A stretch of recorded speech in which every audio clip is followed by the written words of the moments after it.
അതിന് സമാപ്തി എന്ന നിലയ്ക്ക് വളരെ ഇൻറ്റിമേറ്റ് ആയിട്ടുള്ളൊരു കാര്യം ആണ് ഇപ്പോൾ സംഭവിക്കുന്നത്. അത് സ്വരാജും സച്ചിദാനന്ദനും തമ്മിലുള്ള സംഭാഷണമാണ്. അതിൽ കുറേ ചോദ്യങ്ങൾ, നമ്മൾ ശേഖരിച്ച ഒരുപാട് ചോദ്യങ്ങൾ സ്വരാജിന് കൈമാറിയിട്ടുണ്ട്. എന്തെല്ലാമാണ് നമ്മുടെ ആശങ്കകൾ എന്നറിയാൻ വേണ്ടി ആ ചോദ്യങ്ങളുടെ കൂടി പശ്ചാത്തലത്തിൽ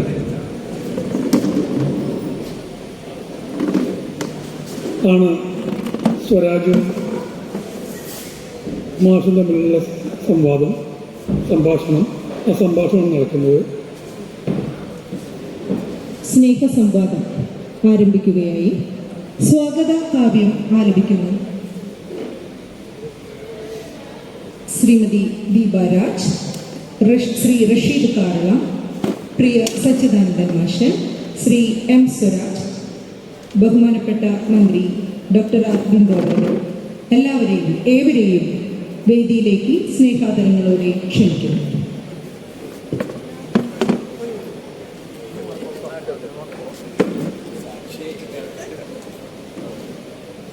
ദീപാരാജിനെ വേദിയിലേക്ക് ക്ഷണിക്കുന്നു. വേദിയിലും സദസ്സിലും ഇരിക്കുന്ന വിശിഷ്ട വ്യക്തിത്വങ്ങളെ ഏവർക്കും നമസ്കാരം. പ്രിയപ്പെട്ട സച്ചിമാഷിൻ്റെ 20 വയസ്സായ മകൾക്ക് ഒരു താരാട്ട്, എല്ലാ പെൺകുട്ടികൾക്കും വേണ്ടിയിട്ടുള്ള താരാട്ടാണ്. സച്ചിമാഷിന് മുമ്പിൽ വെച്ച് ഈ കവിത ചൊല്ലാൻ അവസരം കിട്ടിയത് ഭാഗ്യമായി കരുതുന്നു.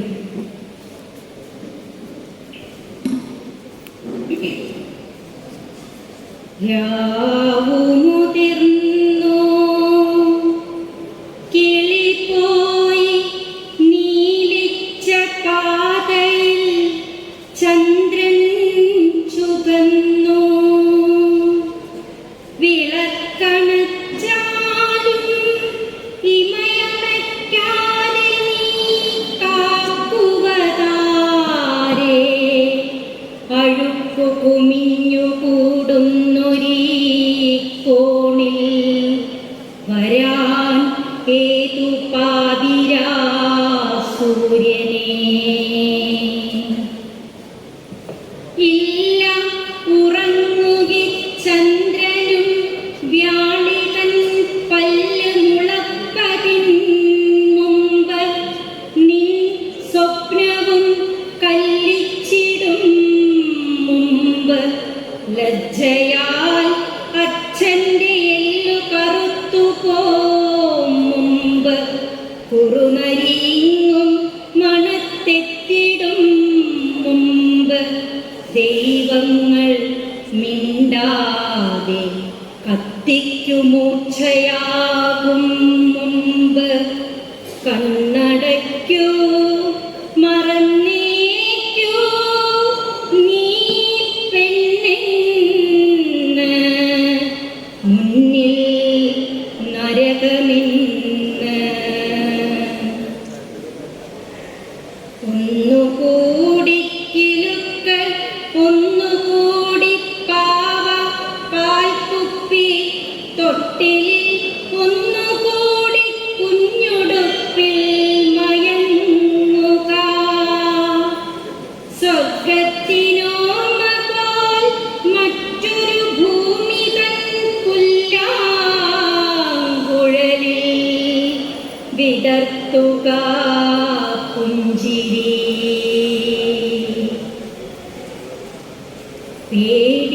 പേടിയാണച്ഛന് നീ വരാൻ വൈകിയാൽ പേടി നീ തോഴരെ കാണുകേ അതിൽ ആരുമാറും ഒരു ദിനം പിന്നൊറ്റുകാരനായി വ്യാപാരിയായി കാക്കിയിട്ട കടുവയായി പാതി മുതലയായി പാതി കരടിയായി രാവിൽ രൂപാന്തരം കൊള്ളും പ്രഭുതയായി പേടി നീ കാലടിയെ ശാത്തകാരമുൾമേടിൽ നിൻ സഞ്ജീവനം തിരക്കിപ്പോകേ ധീരരെ ചുറ്റി വലിഞ്ഞു കൊല്ലും പഴ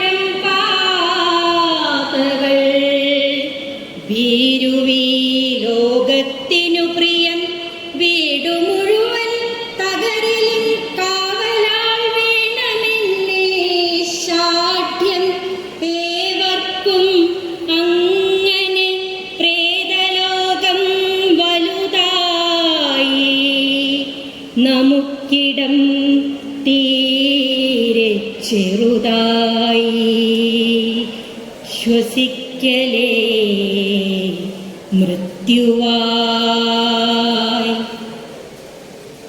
നൊണ്ടും എറുമ്പിനെ കണ്ടാൽ വിതുമ്പുവോർക്ക് ഇല്ല ഇടമിന്ന് വളർത്തുക ദംഷ്ട്രയും കൊല്ലും നഖവും മുരളുന്ന പ്രാണനും.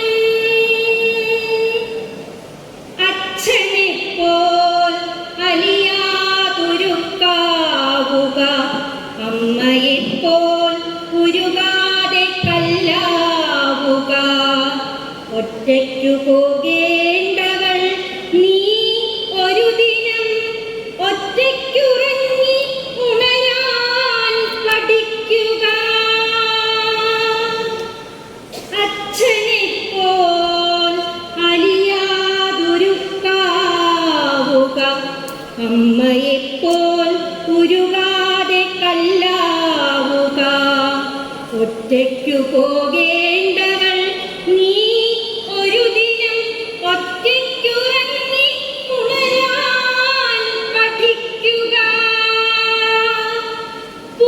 പൂട്ടുക കണ്ണുകൾ സ്വപ്നത്തിലെങ്കിലും കൂട്ടിലടയ്ക്കാത്ത പക്ഷിയെ കാണുവാൻ. പൂട്ടുക കണ്ണുകൾ സ്വപ്നത്തിലെങ്കിലും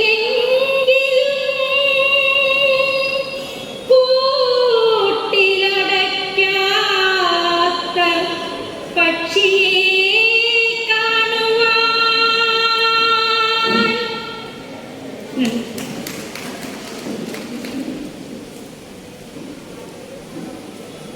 ഈ സെഷനിൽ സ്വാഗതം പറയാൻ വേണ്ടി ക്ഷണിക്കുന്നു.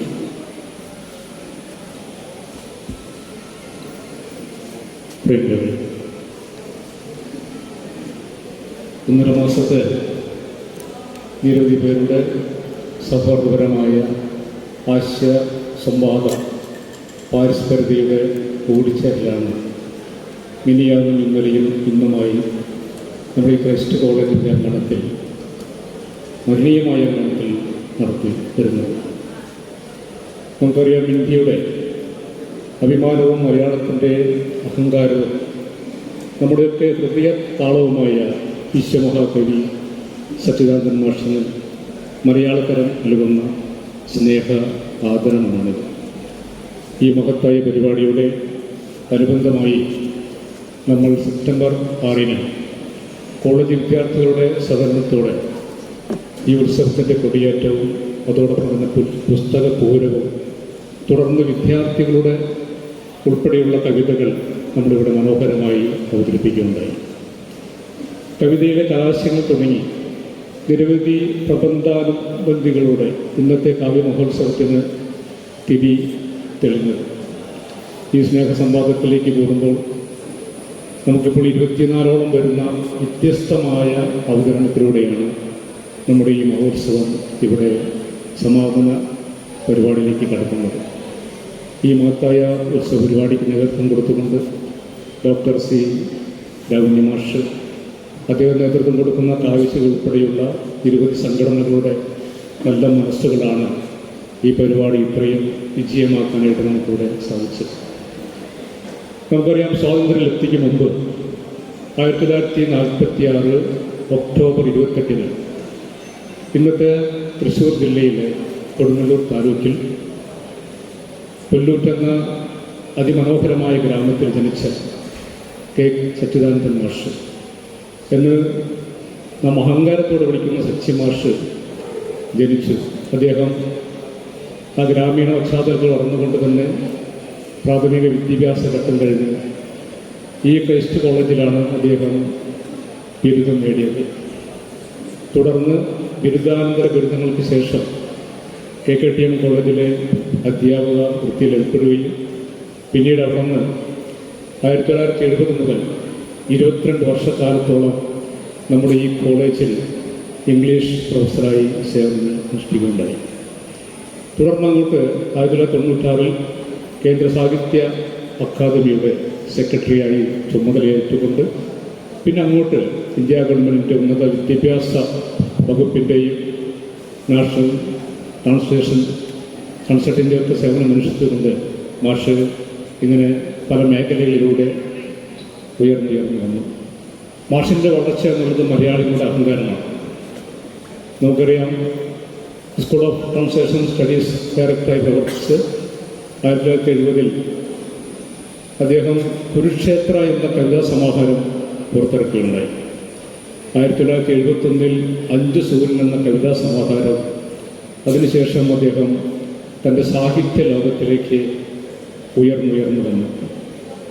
തൻ്റെ ശക്തമായ ആവിഷ്കാര പ്രവൃത്തിയോടെ തന്നെ ഇന്നും അദ്ദേഹം അത് നിലനിർത്തി പോരുന്നെന്നുള്ളതാണ്. മാഷിൻ്റെ എഴുത്ത് ഇപ്പോഴും മനോഹരമായി തുറന്നുകൊണ്ടിരിക്കുന്നു. നാടകങ്ങൾ, യാത്രാ വിവരണങ്ങൾ, കവിതകളുടെയും നാടകങ്ങളുടെയും വിവർത്തനങ്ങൾ, അങ്ങനെ നിരവധി ഗ്രന്ഥങ്ങൾ അദ്ദേഹം രചിക്കുകയുണ്ടായി. കേന്ദ്ര സാഹിത്യ അവാർഡ്, കേരള സാഹിത്യ അവാർഡ് ഉൾപ്പെടെ നിരവധി അംഗീകാരങ്ങൾ മാഷിന് കിട്ടിയപ്പോൾ എല്ലാമേ അത് ഒരു ഇന്ത്യക്കാരൻ്റെ അല്ലെങ്കിൽ വിശിഷ്യ ഓരോ മലയാളികളുടെയും കിട്ടുന്ന അംഗീകാരമായി നമുക്കതിനെ കൂട്ടിച്ചേർത്ത് വായിക്കേണ്ടതുണ്ട്. മാത്രമല്ല, യുക്തിചിന്തയിൽ ഊന്നിയിട്ടുള്ള ശാസ്ത്രബോധത്തിലൂടെയുള്ള അദ്ദേഹത്തിൻ്റെ പ്രഭാഷണങ്ങൾ എനിക്ക് പലപ്പോഴും കേരള ശാസ്ത്ര സാഹിത്യ പരിഷത്തിൻ്റെ പ്രവർത്തനമായതുകൊണ്ട് തന്നെ അത്തരം പല വേദികളിലും മാഷിൻ്റെ ശാസ്ത്രബോധത്തിലൂന്നിയിട്ടുള്ള പ്രഭാഷണങ്ങൾ കേൾക്കാനും എനിക്ക് അവസരമുണ്ടായിട്ടുണ്ട്. നിരവധി പുസ്തകങ്ങൾ വായിക്കുന്ന അറിവാണ് മാഷ് നമുക്ക് പറഞ്ഞു തരിക. ആ പ്രസംഗങ്ങൾ ചിലപ്പോൾ 1.5 മണിക്കൂറോളം വേണ്ടിവരും. പക്ഷേ ആ സമയം കഴിയുന്നത് അറിയില്ല. അത്ര മനോഹരമായിട്ടാണ് നമ്മുടെ ഹൃദയത്തിലേക്ക് ആ പ്രഭാഷണം കയറുക. 18 ഭാഷകളിലായി 32 കവിതാ പുസ്തകങ്ങൾ അദ്ദേഹം രചിക്കുകയുണ്ടായി. പിന്നീട് മലയാളത്തിലുള്ള നിരവധി പുസ്തകങ്ങൾ. അങ്ങനെ വേറിട്ട നമുക്ക് നിരവധിയാണ് മാഷെക്കുറിച്ച് പറയാം. സമയപരിമിതി കൊണ്ട് ഞാൻ ചുരുക്കുകയാണ്. ഇപ്പോൾ ഈ പുതിയ 2024 ദേശാഭിമാനി ഓണപ്പതിപ്പിൽ അദ്ദേഹം 4 ചെറിയ കവിതകൾ അദ്ദേഹം പ്രസിദ്ധീകരിക്കുകയുണ്ടായി. ഒന്ന് ചിറകൊടിഞ്ഞ കിളിക്ക് വേണ്ടി അദ്ദേഹം കേഴുകയാണ്. അതോടൊപ്പം തന്നെ വെട്ടാൻ പോകുന്ന മരത്തിനു വേണ്ടി, നികത്താൻ പോകുന്ന ഉള്ളത്തിനു വേണ്ടി, പ്രസവിക്കാൻ പോകുന്ന പൂച്ചയ്ക്ക് വേണ്ടി. ഇപ്പോൾ ഇതാ മാതൃഭൂമി ആഴ്ചപ്പതിപ്പിൽ, ഈ ആഴ്ചപ്പതിപ്പിൽ മൂകം എന്ന ഒരു കവിത അദ്ദേഹം രചിക്കുകയുണ്ടായി.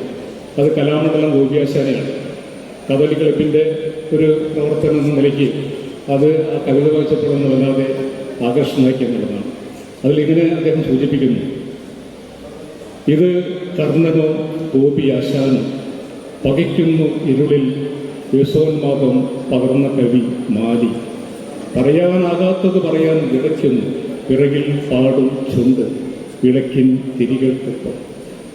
ഇന്ത്യയുടെ ആത്മാവ് കുടികൊള്ളുന്നത് ഗ്രാമങ്ങളിലാണെന്ന് നമ്മളോട് പ്രബോധനം ചെയ്തിട്ടുള്ള മഹാത്മാഗാന്ധി ആ ഇന്ത്യയുടെ ആത്മാവിനെ ഉൾക്കൊണ്ട് തന്നെ ഗ്രാമീണരുടെ പശ്ചാത്തലത്തിൽ കൊണ്ട് വ്യസനങ്ങളുടെയും സന്തോഷത്തിൻ്റെയും ആശങ്കയുടെയും വരികൾ ചേർത്തുകൊണ്ട് ലോകപ്രസിദ്ധമാക്കിയിട്ടുള്ള ലോകോത്തര കവിയായിട്ട് പ്രിയപ്പെട്ട സിദ്ധാന്ത മാഷ് മാറുകയാണ്. പ്രിയപ്പെട്ട മാഷിന് സ്നേഹത്തിൻ്റെ ഭാഷയിൽ, സൗഹൃദത്തിൻ്റെ ഭാഷയിൽ ഈ വേദിയിലേക്ക് സ്വാഗതം ചെയ്തു. ഇന്നത്തെ ഈ പരിപാടിയിൽ നമുക്ക് നമ്മോടൊപ്പം എപ്പോഴും, പ്രത്യേകിച്ച് സാഹിത്യ രംഗങ്ങളിലൊക്കെ തന്നെ, ഇരിഞ്ഞാലക്കുടയുടെ ഏറ്റവും പ്രധാനപ്പെട്ട വേദികളിലൊക്കെ തന്നെ നമ്മെ കൂട്ടി ഇണക്കിക്കൊണ്ട്, നമ്മോട് ചേർന്നുകൊണ്ട് എക്കാലത്തും എപ്പോഴും നിൽക്കുന്ന പ്രിയപ്പെട്ട ബിന്ദു ടീച്ചർ ഇവിടെ ഉണ്ട്. ടീച്ചറെ സ്വാഗതം ചെയ്തു. ഒപ്പം തന്നെ നമുക്കറിയാം, മലപ്പുറം ജില്ലയിലെ നിലമ്പൂരിൽ 1979 മെയ് 27 ജനിച്ച് SFI എന്ന വിദ്യാർത്ഥി സംഘടനയുടെ ആ പ്രസ്ഥാനത്തിൻ്റെ ഈ ചുവയിലൂടെ പ്രവർത്തിച്ചുകൊണ്ട് അതിൻ്റെ സംസ്ഥാന നേതൃത്വത്തിലെത്തുകയും പിന്നീട് DYFI എന്ന യുവജന പ്രസ്ഥാനത്തിൻ്റെ അമരക്കാരനായി ഇന്നിപ്പോൾ CPM-ൻ്റെ സംസ്ഥാന സെക്രട്ടേറിയറ്റ് അംഗവുമായിട്ടുള്ള കേരളത്തിൻ്റെ 14 നിയമസഭയിലെ MLA ആയി തൃപ്പൂണിത്തുറയിൽ മത്സരിച്ചുകൊണ്ട് ജയിച്ചു. ഉജ്ജ്വല പ്രഭാഷകൻ. അതിനപ്പുറത്തേക്ക് നാം അറിയുന്ന M. സ്വരാജ് എന്ന സഖാവ് കവിയാണ്, കഥാകൃത്താണ്, അതോടൊപ്പം തന്നെ പ്രിയപ്പെട്ട എഴുത്തുകാരനാണ്. അദ്ദേഹത്തിൻ്റെ പ്രസിദ്ധമായിട്ടുള്ള 3 പുസ്തകങ്ങളുണ്ട്. പൂക്കളുടെ പുസ്തകം, മരണം കാത്തു ദൈവങ്ങൾ, ക്യൂബ ജീവിക്കുന്നു എന്നിങ്ങനെയുള്ള നിരവധി പുസ്തകങ്ങൾ അദ്ദേഹം രചിച്ചിട്ടുണ്ട്. പ്രിയപ്പെട്ട M. സ്വരാജിനെ സ്നേഹത്തോടുകൂടി ക്ഷണിക്കുന്നു. നമ്മുടെ ഈ പരിപാടി ശ്രമിക്കുന്നതിന് വേണ്ടിയിട്ട് ഇവിടെ എത്തിയിരുന്നിട്ടുള്ള ഓരോരുത്തരെയും സ്നേഹത്തിൻ്റെ ഭാഷയിൽ സ്വാഗതം പറഞ്ഞുകൊണ്ട് ഞാൻ നിർത്തുന്നു. ഇവിടെ സംവാദം തുടരുകയാണ്. എല്ലാവർക്കും നന്ദി, നമസ്കാരം. പ്രിയപ്പെട്ടവർ, സത്യത്തിൽ മുഖവരകളും ആമുഖങ്ങളും ആവശ്യമില്ലാത്ത ഒരു കവിയാണ് ബഹുമാന്യനായ സച്ചിദാനന്ദ മാഷ്. ഭിന്ന സ്വഭാവമുള്ള ലോക കവിതയെ ഒരുപക്ഷെ ഇത്രമേൽ മലയാളിക്ക് വിശദീകരിച്ച് നൽകിയ, പരിചയപ്പെടുത്തിയ മറ്റൊരാളുണ്ടാവില്ല. ഒപ്പം ഭൂമിശാസ്ത്രപരമായ അതിർവരമ്പുകൾക്കപ്പുറത്ത് മലയാള കവിതയ്ക്ക് ഇടമുണ്ടാക്കി കൊടുത്തതും ഇദ്ദേഹം തന്നെയാണ്. ഇവിടെ സ്നേഹസംവാദം എന്നൊക്കെയാണ് ഈ സെഷന് പേരിട്ടിട്ടുള്ളതെങ്കിലും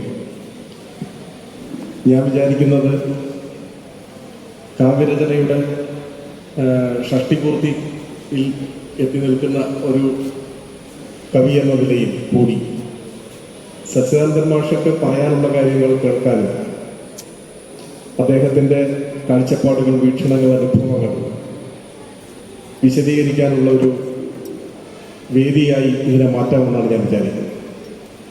അതിന് സഹായകരമായ ചില കാര്യങ്ങൾ ചോദിക്കാനാണ് ഞാൻ കരുതുന്നത്.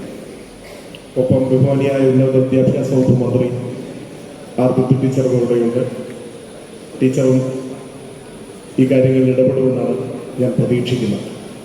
ഇവിടെ സ്വാഗത പ്രസംഗത്തിൽ സൂചിപ്പിച്ചതുപോലെ ഇവിടെ അടുത്ത് പുല്ലൂട്ട് ജനിച്ച സച്ചിദാനന്ദ മാഷ് പുല്ലൂട്ട് എന്ന ഗ്രാമത്തിലും ആശാൻ സ്മാരക വായനശാലയ്ക്ക് വന്ന പോലെ പിന്നീട് പഠിപ്പിക്കുകയും അതിനു മുൻപ് പഠിക്കുകയും ഒക്കെ ചെയ്ത ഈ കലാലയവും കെ സച്ചിദാനന്ദൻ എന്ന വ്യക്തിയിലെ കവിയെ രൂപപ്പെടുത്തുന്നതിൽ ഒരു പങ്ക് വഹിച്ചിട്ടുണ്ടാവും എന്ന് തന്നെയാണ് എനിക്ക് തോന്നുന്നത്.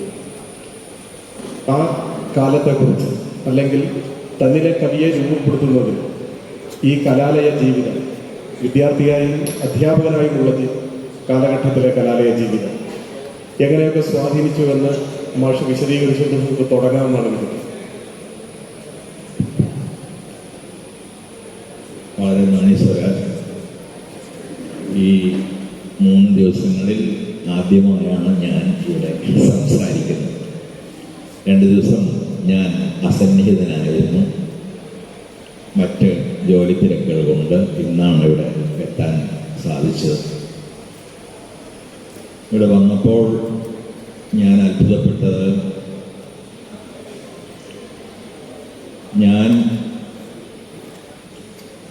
ജീവിച്ചിരിക്കുന്നത് കൊണ്ട് ഈ ആഘോഷം നടക്കുകയാണോ, അതോ ഈ ആഘോഷം നടക്കുന്നത് കൊണ്ട് ഞാൻ ജീവിച്ചിരിക്കുകയാണോ എന്നാണ്. പലപ്പോഴും വിഷാദത്തോടെ ഞാൻ ഓർക്കാറുള്ളൊരു കാര്യമാണ്, നമ്മുടെ എഴുത്തുകാർ മാത്രമല്ല, ഒരു പക്ഷേ ഏതെങ്കിലും രീതിയിൽ സമൂഹത്തെ, ഭാഷയെ, കലയെ, സൗന്ദര്യബോധത്തെ, നീതിബോധത്തെ മുന്നോട്ട് കൊണ്ടുപോയ ആളുകളെ പലപ്പോഴും നാം ആഘോഷിക്കാറുള്ളത് അവരുടെ മരണശേഷമാണ്. ജന്മദിനങ്ങളായി, ചരമവാർഷികങ്ങളായി അവർ മരണാനന്തരം ആഘോഷിക്കപ്പെടുന്നത് നാം നിരന്തരം കണ്ടു നിൽക്കുന്നു. അങ്ങനെ പലതിലും അക്കാദമി പ്രസിഡന്റ് എന്ന നിലയിൽ പങ്കാളിയാകേണ്ടി വരുന്ന ഒരാൾ കൂടിയാണ് ഞാൻ. എന്നാൽ ജീവിച്ചിരിക്കെ ഒരാളുടെ സംഭാവനകൾ നിർമ്മമമായി, നിർണായകമായ രീതികളിൽ വിലയിരുത്തപ്പെടുക എന്നത് വളരെ അപൂർവമായി മാത്രം സംഭവിക്കുന്ന ഒരു കാര്യമാണ്. അത്തരത്തിലുള്ളൊരു അപൂർവ സംഭവത്തിന് പിറകിൽ പ്രവർത്തിച്ച, ഞാൻ സഹോദരി തുല്യമായി കണക്കാക്കുന്ന, അല്ലെങ്കിൽ പുത്രി തുല്യമായി കണക്കാക്കുന്ന ബിന്ദു ഉൾപ്പെടെയുള്ള എൻ്റെ സഹോദരനായ രാവുണ്ണി ഉൾപ്പെടെയുള്ള ആളുകൾക്കെല്ലാം ആദ്യമേ തന്നെ നന്ദി പറഞ്ഞുകൊണ്ട് മാത്രമേ എനിക്ക് ആരംഭിക്കാൻ കഴിയുകയുള്ളൂ. ബിന്ദു ഞങ്ങളുടെ അയൽക്കാരിയായിരുന്നു. കുട്ടിക്കാലം മുതൽ, അയൽക്കാരി എന്ന് തന്നെ പറയാം, കുട്ടിക്കാലം മുതൽ കണ്ടു വളർന്ന ഒരു കുട്ടി എന്ന നിലയിലാണ് ഞാനിപ്പോഴും അവരെ കാണുന്നത്. അതുകൊണ്ട് ആദരണീയയായ മന്ത്രി ബിന്ദു എന്നത് എനിക്ക് പറയാൻ കഴിയുകയില്ല. സ്വരാജിന്റെ ചോദ്യത്തിന് അല്ലെങ്കിൽ ഇത്തരം ചോദ്യങ്ങൾ വളരെ ദീർഘമായ മറുപടിയോ ഒരു ആത്മകഥ മുഴുവനുമോ ഒക്കെ ആവശ്യപ്പെടുന്നതാണ്.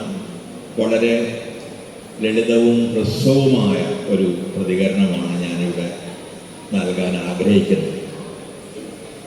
തിരിഞ്ഞു നോക്കുമ്പോൾ നിശ്ചയമായും എൻ്റെ ഗ്രാമം എൻ്റെ ഭാവനയെ, കവിതയെ, ഭാഷയെ രൂപപ്പെടുത്തുന്നതിൽ വലിയ ഒരു പങ്ക് വഹിച്ചിട്ടുണ്ട് എന്ന് പറയാതെ വയ്യ. ഞാൻ ആ ഗ്രാമത്തെക്കുറിച്ച് ഒരു കവിത എഴുതിയത് വളരെ വളരെ വൈകിട്ടാണ്. എൻ്റെ നാട്ടുകാർ ഒരിക്കൽ എഴുത്തച്ഛൻ പുരസ്കാരം കിട്ടിയപ്പോഴോ മറ്റോ ഒരു സ്വീകരണം നൽകിയപ്പോഴാണ്. അതിന് കുറച്ച് മുമ്പാണ്. പക്ഷേ എല്ലാ കാലത്തും ലോകം മുഴുവൻ എന്ന് പറയാം 6 ഭൂഖണ്ഡങ്ങളിൽ ഞാൻ യാത്ര ചെയ്തിട്ടുണ്ട്. യാത്ര ചെയ്യുമ്പോഴൊക്കെയും ഞാനൊരു ഗ്രാമീണനായി തന്നെയാണ് യാത്ര ചെയ്തത്. എൻ്റെ നാട്ടിൻപുറത്തിൻ്റെ സൗന്ദര്യത്തെക്കുറിച്ച് ബാല്യത്തിൽ ഞാൻ ഏറെയൊന്നും ബോധവാനായിരുന്നില്ല. ഒരു പക്ഷേ നമ്മുടെ എല്ലാം അവസ്ഥ അത് തന്നെയായിരിക്കാം. അവിടുത്തെ കൈത്തോടുകളെക്കുറിച്ച്, അവിടുത്തെ ഹരിതാഭമായ വയലുകളെക്കുറിച്ച്, അതിനരികിലെ കായലിനെക്കുറിച്ച്, ആ കായലിൽ ആഴ്ന്നു പോകുന്ന സൂര്യൻ, ആകാശത്ത് കുങ്കുമം വിതറുന്നതിനെക്കുറിച്ച് ഒന്നും തന്നെ വളരെയൊന്നും ബോധവാനായിരുന്നില്ല. ഒരു കുട്ടി എന്ന നിലയിൽ ഞാൻ അവിടെ കളിച്ചു നടന്ന ആ പ്രകൃതിയെ എൻ്റെ തന്നെ ഒരു ഭാഗമായി കണ്ട ഒരാളായിരുന്നു ഞാൻ. ഇപ്പോഴും ഒരർത്ഥത്തിൽ മനുഷ്യനെ പ്രകൃതിയുടെ ഒരു ഭാഗം എന്ന നിലയിലല്ലാതെ കാണുക എനിക്ക് വളരെ പ്രയാസമാണ്. മനുഷ്യൻ എന്തുകൊണ്ട് പ്രകൃതിയുടെ ഭാഗമാകുന്നു മുതലായ ദാർശനികമായ വിശദാംശങ്ങളിലേക്കൊന്നും ഞാൻ കടക്കുന്നില്ല. എംഗൽസിന്റെ ഡയലക്റ്റിക്സ് ഓഫ് നേച്ചർ എങ്കിലും വായിച്ചവർക്ക് അറിയാം എങ്ങനെയാണ് മനുഷ്യൻ പ്രകൃതിയുടെ തന്നെ ഒരു എക്സ്റ്റൻഷൻ ആകുന്നത്, പ്രകൃതിയുടെ തന്നെ ഒരു അംശമാകുന്നത്, പ്രകൃതിയിൽ നിന്ന് ഒരിക്കലും സമ്പൂർണമായി അവനവനെ തന്നെ വേർപെടുത്താൻ കഴിയാത്ത ഒരു ജീവിയ ആയിരിക്കുന്നത് എന്ന്. അപ്പോൾ ആ കാലം എവിടെയൊക്കെയോ വളരെ അഗാധമായ രീതിയിൽ എന്നെ സ്വാധീനിച്ചിട്ടുണ്ട് എന്നത് നിശ്ചയമാണ്. വീണ്ടും വീണ്ടും ആ ഗ്രാമത്തിൻ്റെ പ്രകൃതി, അവിടുത്തെ ദൃശ്യങ്ങൾ, അവിടുത്തെ വളരെ വളരെ സാധാരണക്കാരായ, പലപ്പോഴും മുഖ്യധാരയിൽ നിന്ന് അകറ്റി നിർത്തപ്പെട്ടിരുന്ന മനുഷ്യർ, ഇവരെല്ലാം എൻ്റെ കവിതയിൽ ഇന്നും വളരെ സജീവമായൊരു സാന്നിധ്യമാണ്. എൻ്റെ ആദ്യത്തെ വായനകൾ നടക്കുന്നത് ആ നാട്ടിൻപുറത്തെ ഇവിടെ സൂചിപ്പിച്ച കുമാരനാശാൻ ആശാൻ സ്മാരക വായനശാലയിലാണ്. അത് നടത്തിയിരുന്നത് അന്നത്തെ പല വായനശാലകളും നടത്തിയിരുന്നവരെന്ന പോലെ ഒരു സാമൂഹ്യ പ്രവർത്തകനായിരുന്നു. തൊഴിലാളികൾക്കിടയിൽ പ്രവർത്തിച്ചിരുന്ന ഒരാളായിരുന്നു. അയാളുടെ പേര് VK രാജൻ എന്നായിരുന്നു. ആ പേര് ഒരുപക്ഷെ നിങ്ങൾക്ക് ഇന്ന് പരിചിതമായിരിക്കുക നമ്മുടെ പഴയ MLA-യും പഴയ മന്ത്രിയും എന്ന നിലയിലായിരിക്കും. ആ രാജൻ ഞാൻ സ്കൂളിൽ പഠിക്കുന്ന കാലത്ത് തൊഴിലാളികൾക്കിടയിൽ, പ്രത്യേകിച്ചും കർഷക തൊഴിലാളികൾക്കിടയിൽ പ്രവർത്തിച്ചിരുന്ന ഒരാളായിരുന്നു. വൈകുന്നേരം തൻ്റെ പ്രവർത്തനം കഴിഞ്ഞ് തിരിച്ചു വന്ന് ഈ വായനശാല തുറക്കുകയും അതിൻ്റെ രജിസ്റ്റർ സൂക്ഷിക്കുകയും അതിൽ എന്തെല്ലാമാണ് ഓരോ പ്രായത്തിലുമുള്ളവർക്ക് വായിക്കാൻ കഴിയുക എന്ന് ഓരോരുത്തർക്കും പറഞ്ഞു കൊടുക്കുകയും ചെയ്തിരുന്ന ഒരു സമയം ഉണ്ടായിരുന്നു. ആ കാലത്താണ് ഭാഗ്യവശാൽ എൻ്റെ കുട്ടിക്കാലവും ഞാൻ ആ ഗ്രാമത്തിൽ ചിലവിടാനിടയായത്. അതുകൊണ്ട് തന്നെ ഓരോ പ്രായത്തിലും അതിനനുസരിച്ചുള്ള പുസ്തകങ്ങൾ ഞാൻ വായിച്ചുകൊണ്ടിരുന്നു. ആദ്യകാലത്ത് ചില പരിഭാഷകൾ, അക്കാലത്തുണ്ടായിരുന്ന ബാലൻ പ്രസിദ്ധീകരണം കൊണ്ടുവന്നിരുന്ന കുട്ടികൾക്ക് വേണ്ടിയുള്ള പുസ്തകങ്ങളും കുട്ടികൾക്ക് വേണ്ടിയുള്ള സംഗ്രഹങ്ങളും, ഈ ചാൾസ് ഡിക്കൻസിൻ്റെ ഒലിവർ ട്വിസ്റ്റ് പോലുള്ള കൃതികൾ, അല്ലെങ്കിൽ ഡേവിഡ് കോപ്പർഫീൽഡ് പോലുള്ള കൃതികൾ, ആ തരത്തിലുള്ള ഒരുപാട് പ്രത്യേകിച്ചും ഇംഗ്ലീഷിലെ ക്ലാസിക്കുകളായ കൃതികളുടെ ചെറിയ ചെറിയ സംക്ഷിപ്തമായ കുട്ടികൾക്ക് പോലും പ്രാപ്യമായ ഭാഷയിൽ എഴുതപ്പെടുന്ന കൃതികൾ ആണ് ഒരുപക്ഷെ ഞാൻ ആദ്യമായിട്ട് വായിക്കുന്നത്. അതിനെ തുടർന്ന് ഈ വായനശാലയിൽ എത്തുന്നതോടുകൂടി കുറെ കൂടി മുതിർന്നവർ വായിക്കുന്ന കൃതികൾ ഞാൻ വായിക്കാൻ ആരംഭിക്കുന്നു. അതിൽ തകഴി ഉണ്ടായിരുന്നു, ബഷീർ ഉണ്ടായിരുന്നു, പൊറ്റേക്കാട്ടുണ്ടായിരുന്നു. ആ കാലത്ത് സജീവമായിരുന്നു, തുടർച്ചയായി എഴുതിക്കൊണ്ടിരുന്ന റൂബിനെ പോലുള്ള എഴുത്തുകാരുണ്ടായിരുന്നു, ലളിതാംബിക അന്തർജനം ഉണ്ടായിരുന്നു. നമുക്കറിയാവുന്ന ആ തലമുറയിൽപ്പെട്ട ഏറ്റവും വലിയ എഴുത്തുകാർ LT വാസുദേവൻ നായർ ഉൾപ്പെടെ ആ തലമുറയിൽപ്പെട്ട വലിയ എഴുത്തുകാർ മുഴുവൻ തന്നെ ആ ലൈബ്രറിയിൽ അവരുടെ കൃതികൾ, അതുവരെ പ്രസിദ്ധീകരിക്കപ്പെട്ടിരുന്ന കൃതികൾ ലഭ്യമായിരുന്നു. അതോടൊപ്പം തന്നെ ഡോസ്റ്റോയേവ്സ്കിയുടെയും ടോൾസ്റ്റോയുടെയും മറ്റ് നോവലുകളുടെ തുർക്കനെയോ അങ്ങനെ പറഞ്ഞു പോകുന്ന ഒരുപാട് പേരുകളുണ്ട്. അതുപോലെ ഇന്ത്യയിൽ നിന്ന് തന്നെയുള്ള പ്രേംചന്ദിൻ്റെയും യശ്പാലിൻ്റെയും ഒക്കെ ഉൾപ്പെടെയുള്ള നോവലുകൾ, പൂർണ്ണമായ നോവലുകളുടെ പരിഭാഷകൾ EK ദിവാകരൻ പോറ്റി, പുല്ലൂറ്റിൻ്റെ ഒരു അയൽക്കാരോ പുത്തഞ്ചിറാത്ത് ജനിച്ചു വളർന്ന ദിവാകരൻ പോറ്റിയാണ് പ്രേംചന്ദിനെ മലയാളത്തിലേക്ക് ഹിന്ദിയിൽ നിന്ന് നേരിട്ട് പരിഭാഷ ചെയ്ത് നമ്മെ പരിചയപ്പെടുത്തുന്നത്. അവരുടെയൊക്കെ ഈ പരിഭാഷകളും ഈ കൃതികളും അതോടൊപ്പം കവിതകളും അന്ന് പ്രധാനമായും വായിച്ചിരുന്നത് ആശാന്റെയും വള്ളത്തോളിൻ്റെയും കൃതികളായിരുന്നു. അന്ന് അക്കാലത്ത് സജീവമായി എഴുതിക്കൊണ്ടിരുന്ന വൈലോപ്പിള്ളിയുടെയും ഇടശ്ശേരിയുടെയും കുഞ്ഞിരാമൻ നായരുടെയും കൃതികളും മറ്റനേകം കവികളുടെ പിൽക്കാലത്ത് വിസ്മരിക്കപ്പെട്ടവരും തുടർച്ചയായി ഓർമ്മിക്കപ്പെട്ടവരുമായ അനേകം കവികളുടെയും ഒക്കെ കൃതികൾ ഞാൻ വായിക്കുന്നതും ഏതാണ്ട് ആ ഹൈസ്കൂൾ കാലത്താണ് എന്ന് പറയാം. അതിനുശേഷമാണ് ഒരർത്ഥത്തിൽ എൻ്റെ ജീവിതം ആ ഭാഗം മാത്രം നോക്കുകയാണെങ്കിൽ ചെറിയ ചെറിയ വായനശാലകളിൽ നിന്ന് വലിയ വലിയ വായനശാലകളിലേക്കുള്ള ഒരു യാത്ര കൂടിയായിരുന്നു. അത് അതിൻ്റെ ഒരു ഭാഗം ആയിരുന്നിട്ടുണ്ട് എന്ന് പറയാം. പിന്നീടാണ് ഞാനിവിടെ ക്രൈസ്റ്റ് കോളേജിൽ വിദ്യാർത്ഥിയായി ചേരുന്നത്. ഇവിടെ ഞാൻ 4 വർഷം വിദ്യാർത്ഥിയായിരുന്നു, ബിരുദ വിദ്യാർത്ഥിയായിരുന്നു. എൻ്റെ ബിരുദം ജീവശാസ്ത്രത്തിലാണ്, സാഹിത്യത്തിലല്ല. ആ ജീവശാസ്ത്രവും അതിൻ്റെ കൂടെ രസതന്ത്രവും സസ്യശാസ്ത്രവും ആണ് ഞാൻ ഇവിടെ പ്രധാനമായും പഠിച്ചത്. ആ കാലത്ത് ആണ് ക്രൈസ്റ്റ് കോളേജിലെ ലൈബ്രറിയുമായിട്ട് പരിചയപ്പെടുന്നത്. അന്നത്തെ ലൈബ്രറിയൻ ജോൺ മാഷ് എന്ന് ഞങ്ങൾ വിളിച്ചിരുന്ന ആളെ ഞാൻ ഇപ്പോഴും ഓർക്കുന്നുണ്ട്. അദ്ദേഹം ഒരു അധ്യാപകൻ കൂടിയായിരുന്നു.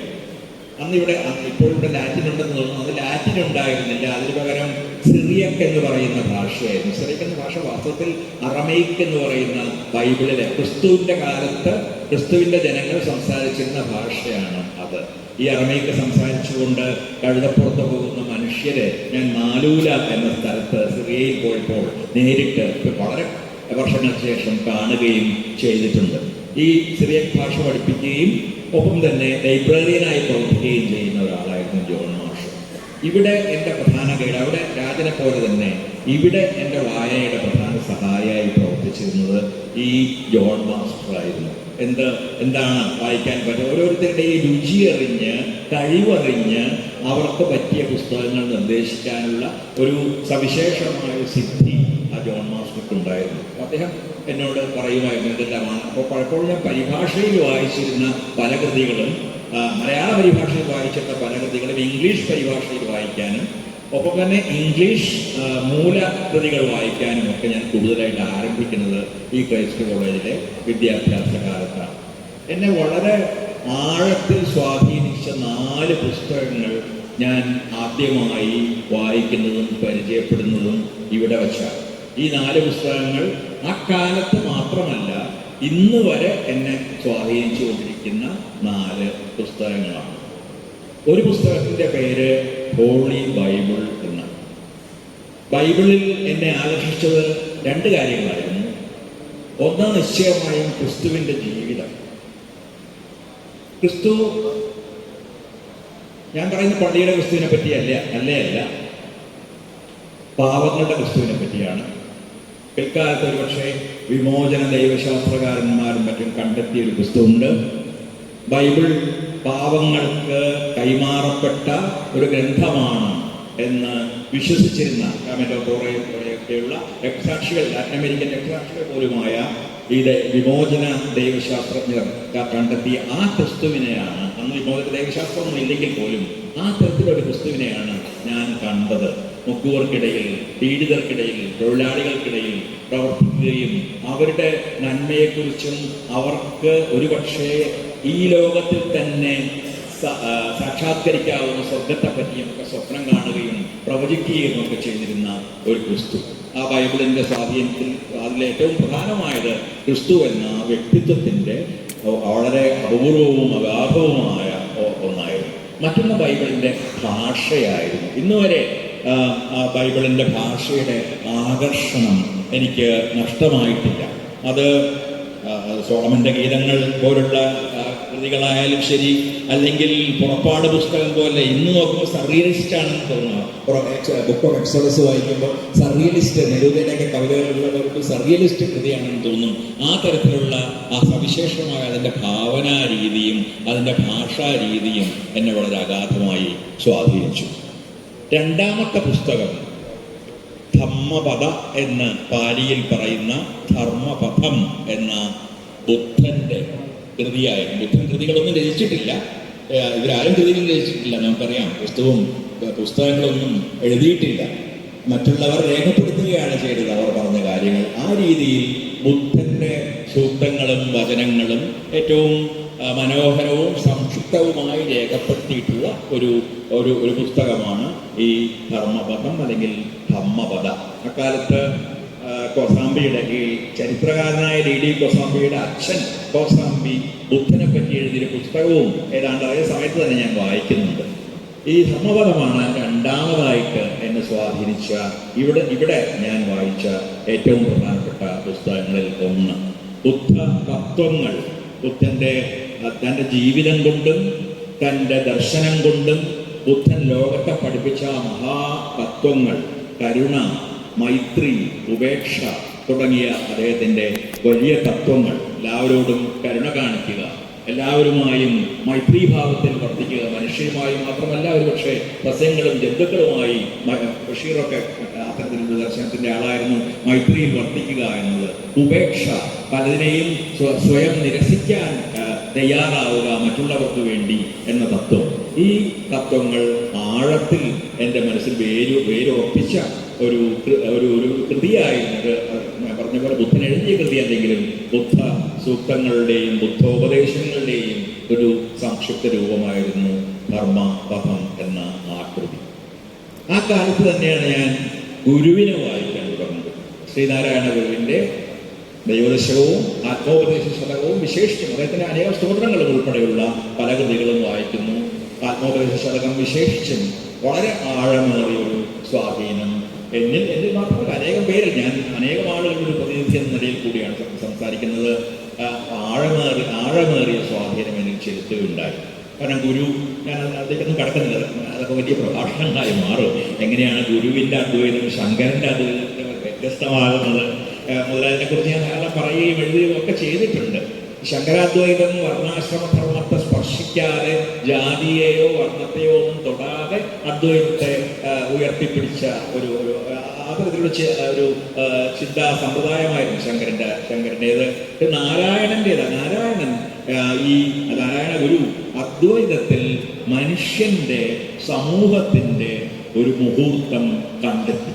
ഇത് വളരെ അനായാസമായ ഒരു കാര്യമല്ല. കാരണം അദ്വൈതം എന്ന് പറയുന്നത് വളരെ ഒരു അതീത ദർശനമാണ്, അതിഭൗതിക ദർശനമാണ്.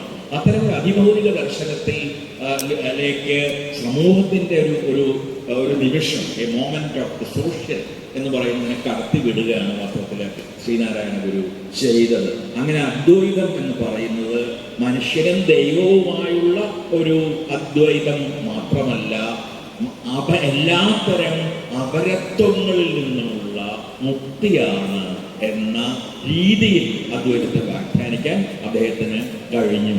ഞാനും നീയും രണ്ടല്ല എന്ന് മനുഷ്യൻ പറയുന്നത് ദൈവത്തോട് മാത്രമല്ല മറ്റു മനുഷ്യരോട് കൂടിയാണ് എന്ന് കണ്ടെത്താൻ കഴിഞ്ഞിടത്താണ് ഒരുപക്ഷെ ഗുരുവിൻ്റെ അദ്വൈതം ശങ്കരാദ്വൈതത്തിന് വ്യത്യസ്തമായ അത്ഭുതകരമായ രീതിയിൽ മാനുഷികമായ ഒരു സിദ്ധിയോ ദർശനമോ കൈവരിക്കുന്നത് എന്ന് പറയാം.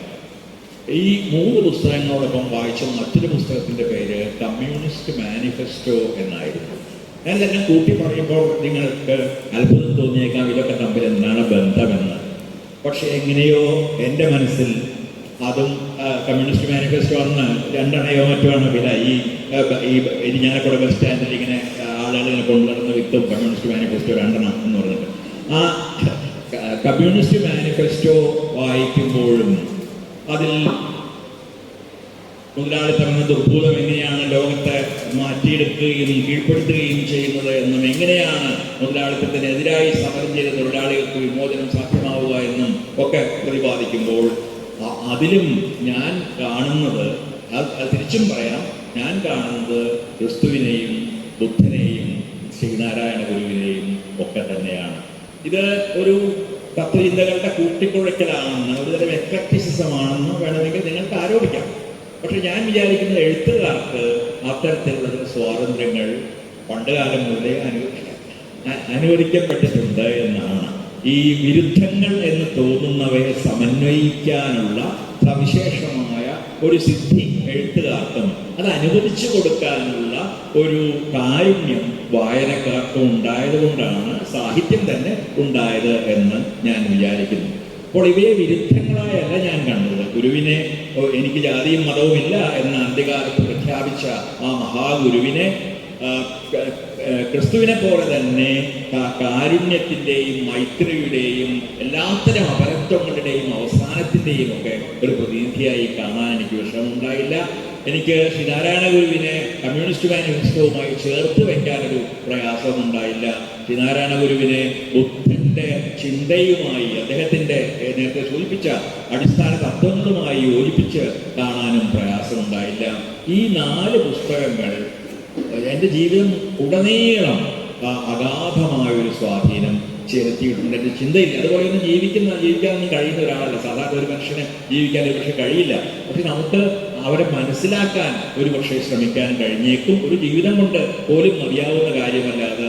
പക്ഷേ എങ്കിലും അവർ എന്താണ് ചെയ്യാൻ ശ്രമിച്ചത്, എന്താണ് പറയാൻ ശ്രമിച്ചത്, എങ്ങനെയാണ് ലോകത്തെ കണ്ടത്, എങ്ങനെയാണ് ലോകത്തെ മാറ്റാൻ അവർ പരിശ്രമിച്ചത്, ഏത് തരം മാർഗങ്ങളാണ് അവർ ലോകത്തിൻ്റെ പരിവർത്തനത്തിന് വേണ്ടി ഉപദേശിച്ചത് മുതലായ കാര്യങ്ങൾ മനസ്സിലാക്കാനുള്ള ശ്രമം നടത്താൻ ഒരുപക്ഷെ ഒരു ചെറിയ മനുഷ്യായുസ്സുകൊണ്ട് അല്പമെങ്കിലും കഴിഞ്ഞു എന്ന് വരാം.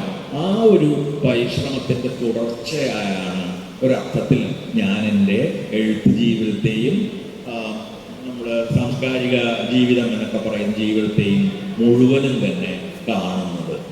എങ്ങനെയാണ് ഇവരുടെ ഈ മഹാദർശനം പാവങ്ങൾക്ക് വേണ്ടിയുള്ള, പീഡിതർക്ക് വേണ്ടിയുള്ള, നിന്ദിതർക്ക് വേണ്ടിയുള്ള, പാർശ്വവർത്തികൾക്ക് വേണ്ടിയുള്ള ഈ മഹാദർശനങ്ങളെ എങ്ങനെയാണ് നടപ്പിലാക്കാൻ കഴിയുക, ഏത് രീതിയിലാണ് ഈ മനുഷ്യരുടെ മോചനം സാധ്യമാവുക, ഏത് രീതിയിലാണ് നാം എല്ലാം സ്വപ്നം കാണുന്ന രീതിയിലുള്ളൊരു സമത്വം വാസ്തവത്തിൽ ഇഹലോകത്തിന് കൊണ്ടുവരാൻ കഴിയുക എന്നൊരു അന്വേഷണം വളരെ പ്രധാനമാണ്. എൻ്റെ മാത്രമല്ല, നമ്മുടെ എല്ലാം ജീവിതത്തെ സംബന്ധിച്ചിടത്തോളം വളരെ പ്രധാനമാണ്. സമത്വം ഇല്ലാത്തിടത്ത് ജനാധിപത്യം സാധ്യമല്ല എന്ന് കരുതുന്ന ഒരാളാണ് ഞാൻ. ജനാധിപത്യമില്ലാത്തിടത്തോളം സമത്വവും ആത്യന്തികമായി സാധ്യമല്ല. കുറച്ചു കാലത്തേക്ക് സാധ്യമാകുമെങ്കിലും അത് ക്രമേണ ഏകാധിപത്യത്തിലേക്ക് പോകുന്നത് നാം ചരിത്രത്തിൽ കണ്ടു കഴിഞ്ഞതാണ്. അതുകൊണ്ടാണ് അംബേദ്കർ പറഞ്ഞത് ഞാൻ വീണ്ടും സമീപകാല പ്രഭാഷണങ്ങളിലൊക്കെ ആവർത്തിക്കാറുള്ളത്. ജാതി വ്യവസ്ഥ അവസാനിക്കാതെ ജനാധിപത്യം ഇന്ത്യയെ പോലുള്ളൊരു രാജ്യത്ത് സാക്ഷാത്കരിക്കുക സാധ്യമല്ല. കാരണം ജാതി വ്യവസ്ഥ എന്നത് ഇന്ത്യയിൽ നിലനിൽക്കുന്ന ശ്രേണീക്രമങ്ങളിൽ, ഹൈറാർക്കികളിൽ ഏറ്റവും പ്രധാനപ്പെട്ടതും ഏറ്റവും ശക്തമായതും ഏറ്റവും ഇരുണ്ടതുമായ ഒരു വ്യവസ്ഥയാണ്. ഇവിടെ വർഗവ്യവസ്ഥയുണ്ട്, ജാതി വ്യവസ്ഥയുണ്ട്, ലിംഗവ്യവസ്ഥയുണ്ട്, ഈ വർണ്ണവ്യവസ്ഥയുണ്ട്. പല രീതികളിൽ തരംതിരിക്കപ്പെട്ട മനുഷ്യരുടെ ഒരു നാട്ടിൽ നാം എത്രമാത്രം ജനാധിപത്യത്തെക്കുറിച്ച് സംസാരിച്ചാലും ആത്യന്തികമായി നാം സ്വപ്നം കാണുന്ന രീതിയിലുള്ള മനുഷ്യരെയെല്ലാം തുല്യരാക്കുന്ന ലിംഗപരമായ അസമത്വവും വർഗപരമായ അസമത്വവും ജാതിപരവും വർണ്ണപരവുമായ അസമത്വവും ഇല്ലാതാക്കുന്ന ബഹുസ്വരമായ യഥാർത്ഥമായ ജനാധിപത്യത്തിൻ്റെതായ ഒരു സമൂഹം, അത്തരമൊരു സമൂഹം സൃഷ്ടിക്കാൻ ഈ ശ്രേണീക്രമങ്ങൾ മുഴുവൻ തന്നെ മാറ്റാതെ കഴിയുകയില്ല എന്ന അടിസ്ഥാന ബോധം, ആ ബോധത്തിൻ്റെ വിത്ത് എന്നിൽ വീഴുന്നത് ഈ പുസ്തകങ്ങളിലൂടെ കടന്നു പോകുമ്പോൾ ഞാൻ പിന്നീട് വായിച്ച അനേകം സാഹിത്യകൃതികളൊക്കെ തന്നെ ഒരർത്ഥത്തിൽ